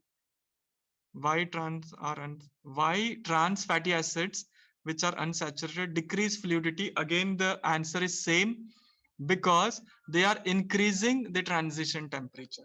The factors which increase the transition temperature decrease the fluidity. These diseases taught in detail, right? Yes, you are going to discuss these diseases in the 5 years of medicine. Don't worry, in your MBBS curriculum. Why saturated fatty acids not edible? Because the coconut oil, which contains maximum amount of saturated fatty acid, is not edible because it is difficult to digest. And I will take this point in detail when I teach you chemistry of lipids. Okay, don't worry. Remind me at that time. For which further process is protein modified in endoplasmic reticulum? In endoplasm, protein is sorted in Golgi apparatus. Certain things which are not required are chopped off in endoplasmic reticulum. Okay. For example, when you prepare when you prepare something, some extra thing which you cut off, that chopping of part, unwanted thing, is done in endoplasmic reticulum. Fine. Okay, thank you. Good afternoon, students. Now you are having your physiology lecture. So I am Dr. Prachi from Department of Physiology. Okay. And in physiology, we are going to learn about plasma proteins. Okay. So this lecture is second lecture of hematology. In first lecture, you have already learned about composition and functions of blood. Okay. Now second, we are going to learn about proteins which are present in the plasma. So which are different proteins present in the plasma and what is the function of these proteins. So plasma proteins are the proteins which are present in the plasma. These proteins, they are synthesized in the liver. The examples of these proteins are the albumin, globulin, fibrinogen and prothrombin. So these are the major proteins which are present in the plasma. So where these plasma proteins are synthesized, so in the embryo, they are synthesized by the mesenchymal cells, whereas in the adults, these plasma proteins, they are synthesized by the liver. Okay, so albumin, fibrinogen, prothrombin, they are synthesized by the liver, whereas globulin, they are synthesized by the tissue macrophages, that is macrophages which are present in the liver, spleen as well as bone marrow. Okay, B lymphocytes also secrete gamma globulins. Okay, so this is the origin of the plasma protein. So in the liver diseases, synthesis of this plasma protein, mainly albumin, decreases. We are going to see these proteins. So albumin, its molecular weight is 69,000 and its plasma concentration is 3 to 5 gram% or 3 to 5 grams per 100 ml of blood. Next protein present in the plasma is a globulin.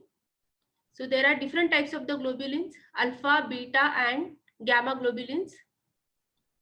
Its molecular weight is more than that of the albumin, that is 90,000 to 1,50,000, and its concentration is lesser than that of the albumin. It is 2 to 3 gram%. So there are different globulins, alpha globulins, beta globulins and gamma globulins. And these are the examples of these. For example, haptoglobin. Haptoglobin, it transports hemoglobin, free hemoglobin. Ceruloplasmin, which transports copper ions. These are beta globulins. Transferrin, which helps in transport of the ion. Sex hormone binding globulin, which binds to the testosterone and estrogen. Beta lipoproteins, all these are beta globulins. And gamma globulins, example immunoglobulins, which are synthesized and secreted by lymphocytes, beta B lymphocytes. So these are different types of the globulins. Next protein which is present in the plasma is a fibrinogen. So fibrinogen is the biggest molecule. Molecular weight is 3,50,000. Its concentration is 0.3 gram%, 200 to 450 milligram per, 200 to 450 milligram per 100 ml of blood. Next is a prothrombin. Prothrombin molecular weight is 68,000 and its concentration is 40 milligram per dl. Okay. So fibrinogen and prothrombin, these are the clotting factors. They help in formation of a blood clot. So these are different proteins which are present in the plasma. The total plasma protein concentration, it is 6.4 to 8.3 gram%. So that is the normal concentration of proteins present in the plasma, 6.4 to 8.3 gram%. Out of this, concentration of the albumin is more. Okay, 3 to 5 gram% is albumin, followed by globulin, 2 to 3 gram%. So this albumin to globulin ratio is 1.7:1. Okay, concentration of albumin is more than globulin. In liver diseases, this albumin to globulin ratio, reversal of this ratio occur because albumin synthesis by the liver decreases. So this ratio is reversed in the liver diseases. So that is albumin to globulin ratio, normally it is 1.7:1. Now this globulin, it exists in different forms in the plasma. So the protein combined with the carbohydrate is known as a glycoprotein. The proteins in combination with the lipid, they are called as a lipoprotein. So there are different forms of this lipoprotein: HDL, LDL, VLDL. HDL is a high density lipoprotein. LDL is a low density lipoprotein. VLDL is a very low density lipoprotein. High density lipoprotein means they have higher protein content, 50% protein and 50% lipid. Lipid means cholesterol, triglycerides and phospholipids. So they are called as a high density lipoprotein because they have higher protein content. Low density and LDL and VLDL, they have higher lipid content than protein content. Okay. HDL is also called as a good cholesterol, and LDL and VLDL, they are called as a bad cholesterol. This HDL, it has a higher protein content than the lipid content, and it transports the cholesterol from periphery towards the liver for its removal. So HDL is called as a good cholesterol, and its level increases in the individuals who do regular exercise. Whereas LDL and VLDL, they are called as a bad cholesterol. They have higher lipid content, and their level increases in the patients having coronary artery disease. So the coronary vessels, they supply the blood to the heart. Okay, so in the coronary artery disease, these patients, they have higher levels of LDL and VLDL cholesterol, lipoproteins. Next is a transferrin. Transferrin, it helps in the transport of the iron in the ferric form. Haptoglobin, again it transports free hemoglobin. Actually, hemoglobin is present inside the RBCs, but if the hemoglobin escapes in the blood, it bounds with this haptoglobin. Okay, this free hemoglobin, it can damage kidneys. Okay, it precipitates inside the kidney tubules and it can cause kidney failure. That's why this haptoglobin, it binds with the free hemoglobin and prevents the damage by this free hemoglobin. Ceruloplasmin is a protein which transports copper ions in the blood. Angiotensinogen, it is a precursor of angiotensin. You will learn in detail about this angiotensin.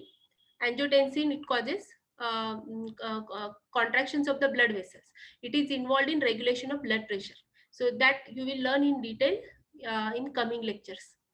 Erythropoietinogen, again erythropoietinogen, it is a precursor of erythropoietin. Erythropoietin is a hormone which stimulates the synthesis of red blood cells. Okay, so erythropoietinogen is precursor of erythropoietin. Hemagglutinin. So hemagglutinins, these are antibodies against red cell antigens. So our red blood cells, they have antigens on their surface which determines our blood group. Antigen A, antigen B. Okay, antigen A, B, or both antigens. So and in the plasma, antibodies are present. So these antibodies, they are again protein in nature, that is hemagglutinin. Transcortin, again it is a protein which helps in transport of cortisol, aldosterone and progesterone.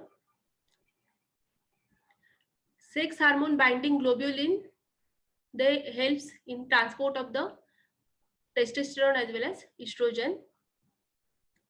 Immunoglobulins, they provide immunity. The globulins which provide immunity, immunoglobulins, they are synthesized by lymphocytes, B lymphocytes. So these are different types of the proteins which you found, which are seen in the plasma. Now, what are the functions of these plasma proteins? So there are many functions of these plasma proteins. So first function is they help to maintain the colloid osmotic pressure of the plasma. This colloid osmotic pressure is also called as a oncotic pressure, colloid osmotic pressure or oncotic pressure. So normal colloid osmotic pressure is 25 to 30 millimeters of mercury.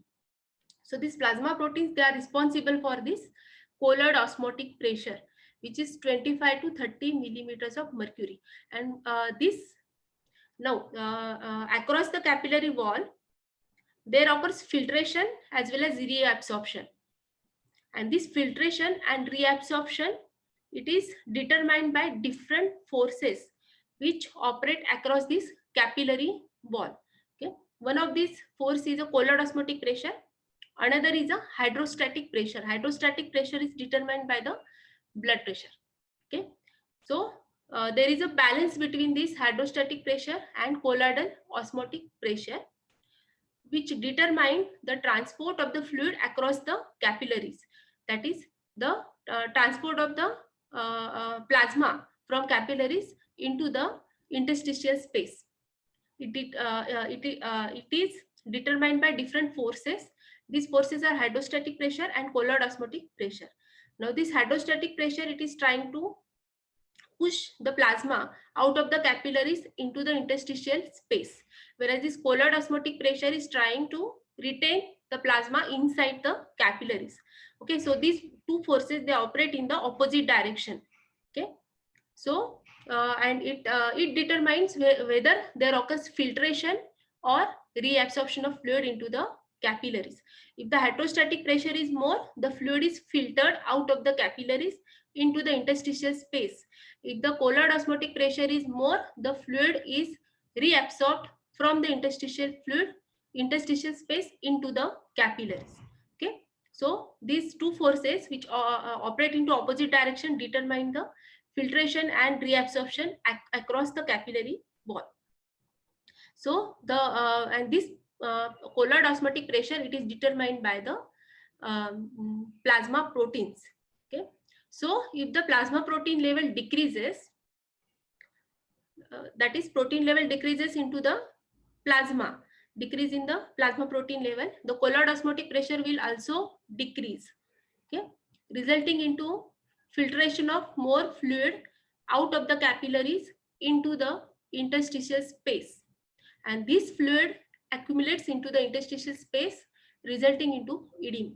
Okay, so whenever plasma protein level decreases, the more fluid will be filtered out of the capillaries, and this fluid accumulates into the interstitial space, resulting into edema. So any condition which cause decrease in the plasma protein level results into edema because of decrease in the colloid osmotic pressure. Okay. Now plasma proteins are unable to pass across the capillary wall, so they exert the colloid osmotic pressure, and this colloid osmotic pressure is one of the force which influence the process of tissue fluid formation. Now this colloid osmotic pressure, it is inversely proportional to the molecular weight and directly proportional to the concentration. So this colloid osmotic pressure is directly proportional to the concentration of the protein. So out of all this protein, the most abundant is albumin, and that's why colloid osmotic pressure is mainly determined by the albumin, because colloid osmotic pressure is directly proportional to the concentration of the protein. So the 80% of the plasma colloid osmotic pressure, it is exerted because of albumin. So this is first function of this plasma proteins, that is colloid osmotic pressure, maintenance of colloid osmotic pressure. Another function of this plasma protein is a transport function. We have seen many proteins which help in transport of different drugs, hormones, ions. Okay, so transport is another function of these plasma proteins. For example, this thyroxine. So thyroxine is a hormone which is secreted by the thyroid gland. So T3 and T4, these are two hormones secreted by thyroid gland. Okay, and it is transported in the blood, and this hormone, it combines with the albumin, pre-albumin. It combines with pre-albumin, and it transports the thyroid hormone into the blood. Another example of this transport protein is a transcortin, which helps in the formation of cortisol. Again, cortisol is another hormone. Lipoproteins helps in transport of vitamin A, D, E, and E. Transcobalamin helps in the transport of vitamin B12. Albumin helps in transport of different drugs, bilirubin, calcium ions. Ceruloplasmin helps in transport of copper ions, and haptoglobulin, it combines with free hemoglobin and prevents the damage by free hemoglobin. So these are different transport protein, examples of transport proteins. Another important function of plasma protein is a coagulation of the blood. Okay, so what do you mean by coagulation? So normally in our body, the blood is in the fluid state. If blood is removed from the body and kept in the test tube, it converts into semi-solid state, that is called as a formation of a blood clot. Okay, and formation of the blood clot is called as a coagulation. So to form blood clot, different coagulation factors are required. These coagulation factors are protein in nature. Okay, so example, fibrinogen, prothrombin, all these are the coagulation factors which are required for formation of blood clot. Okay, and there are 12 coagulation factors which are required for formation of blood clot, which are synthesized by liver. Next is a contribution to blood viscosity. Okay, the blood is viscous because of presence of proteins in it. Okay, it is 4 to 5 times more viscous than water. Okay, and this blood viscosity is because of plasma proteins. And because of blood viscosity, there is a blood pressure. Okay, so maintenance of the blood pressure is another function of this plasma proteins. So blood viscosity, maintenance of the blood viscosity, and blood pressure.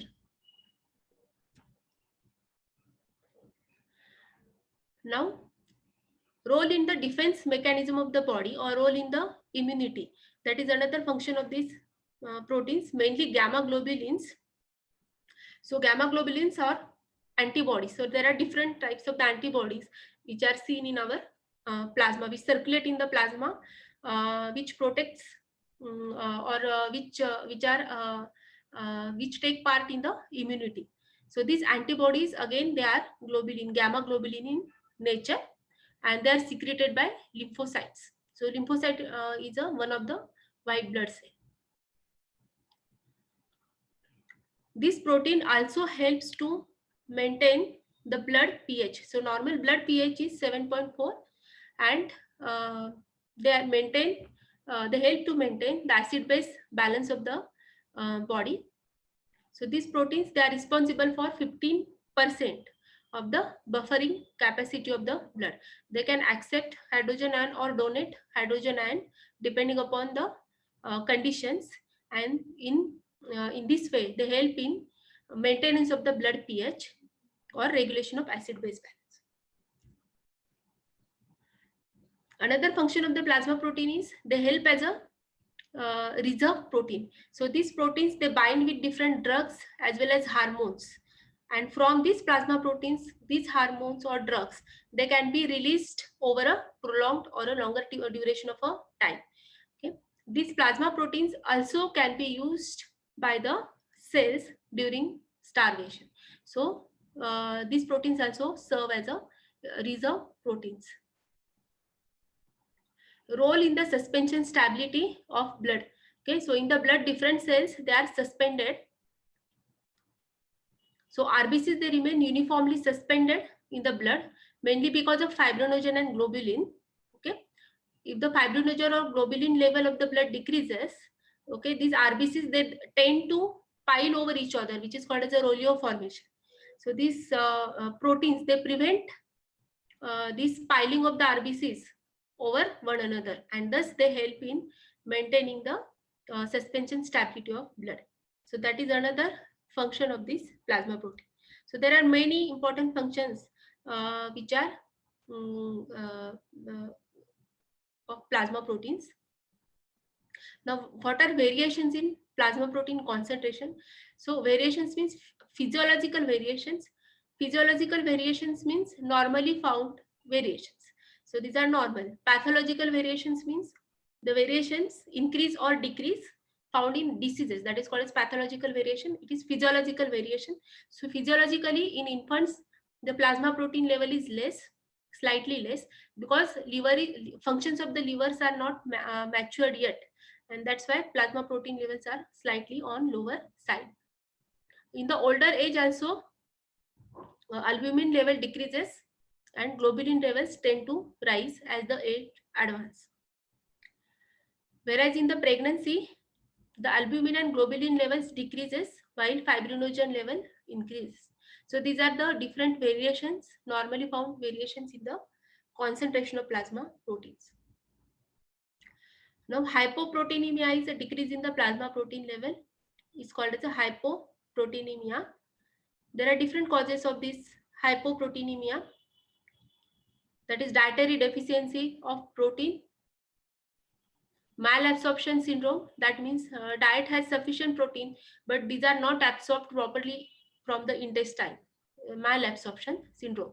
In the liver diseases, because the proteins are synthesized by liver, so in liver diseases also hypoproteinemia occurs.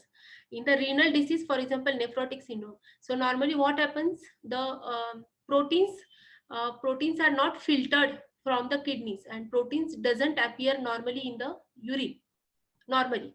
But what occurs in this nephrotic syndrome, the proteins are filtered out of the kidneys and they escape into urine. So proteins are filtered out of these kidneys, okay, and they appear into the urine. resulting into decrease in the blood protein levels. So in renal diseases also hypoproteinemia can occur. So in the after hemorrhage and burns, so these are different causes, conditions which can lead to decrease in plasma protein concentration. Now what will happen if the plasma protein concentration, mainly albumin concentration, if it decreases the plasma colloid osmotic pressure. So this plasma colloid osmotic pressure is a force which is trying to retain the fluid inside the capillaries. If this plasma colloid osmotic pressure decreases, more fluid is filtered out of the capillaries and it accumulates inside the interstitial space, resulting into edema. So hypoproteinemia, it results into edema. Edema is a collection of the fluid into interstitial space. It's called as edema. Hyperproteinemia is increase in the protein concentration, plasma protein concentration. So any condition which involves tissue damage, tissue damage increase plasma globulin formation, resulting into hyperproteinemia. So this any acute or chronic inflammation, myocardial infarction. So whenever there is a tissue damage, there increased formation of the globulins, resulting into hyperproteinemia. Malignancies, this multiple myeloma. Multiple myeloma is a malignant proliferation of the B lymphocytes which secrete gamma globulins, resulting into hyperproteinemia. Dehydration, dehydration, there is a loss of water resulting into hyperproteinemia. So, so loss of only water resulting into increase in the protein concentration. So all these are the causes of hyperproteinemia. Another is the albumin to globulin ratio. Again, that is important because in liver diseases there is a reversal of albumin to globulin ratio. So normally albumin concentration is 1.7 times greater than globulin concentration, but in liver diseases the albumin concentration decreases, globulin concentration increases, resulting into reversal of albumin to globulin ratio. So in the liver diseases, so that's it. So out of these, the functions of the plasma proteins. This is very commonly asked question in the exam. Okay, so this question can be asked as a short answer question for 5 marks. Describe functions of plasma proteins. So there are many functions, 8 to 9 functions of these plasma proteins. Okay, so that's it for this lecture.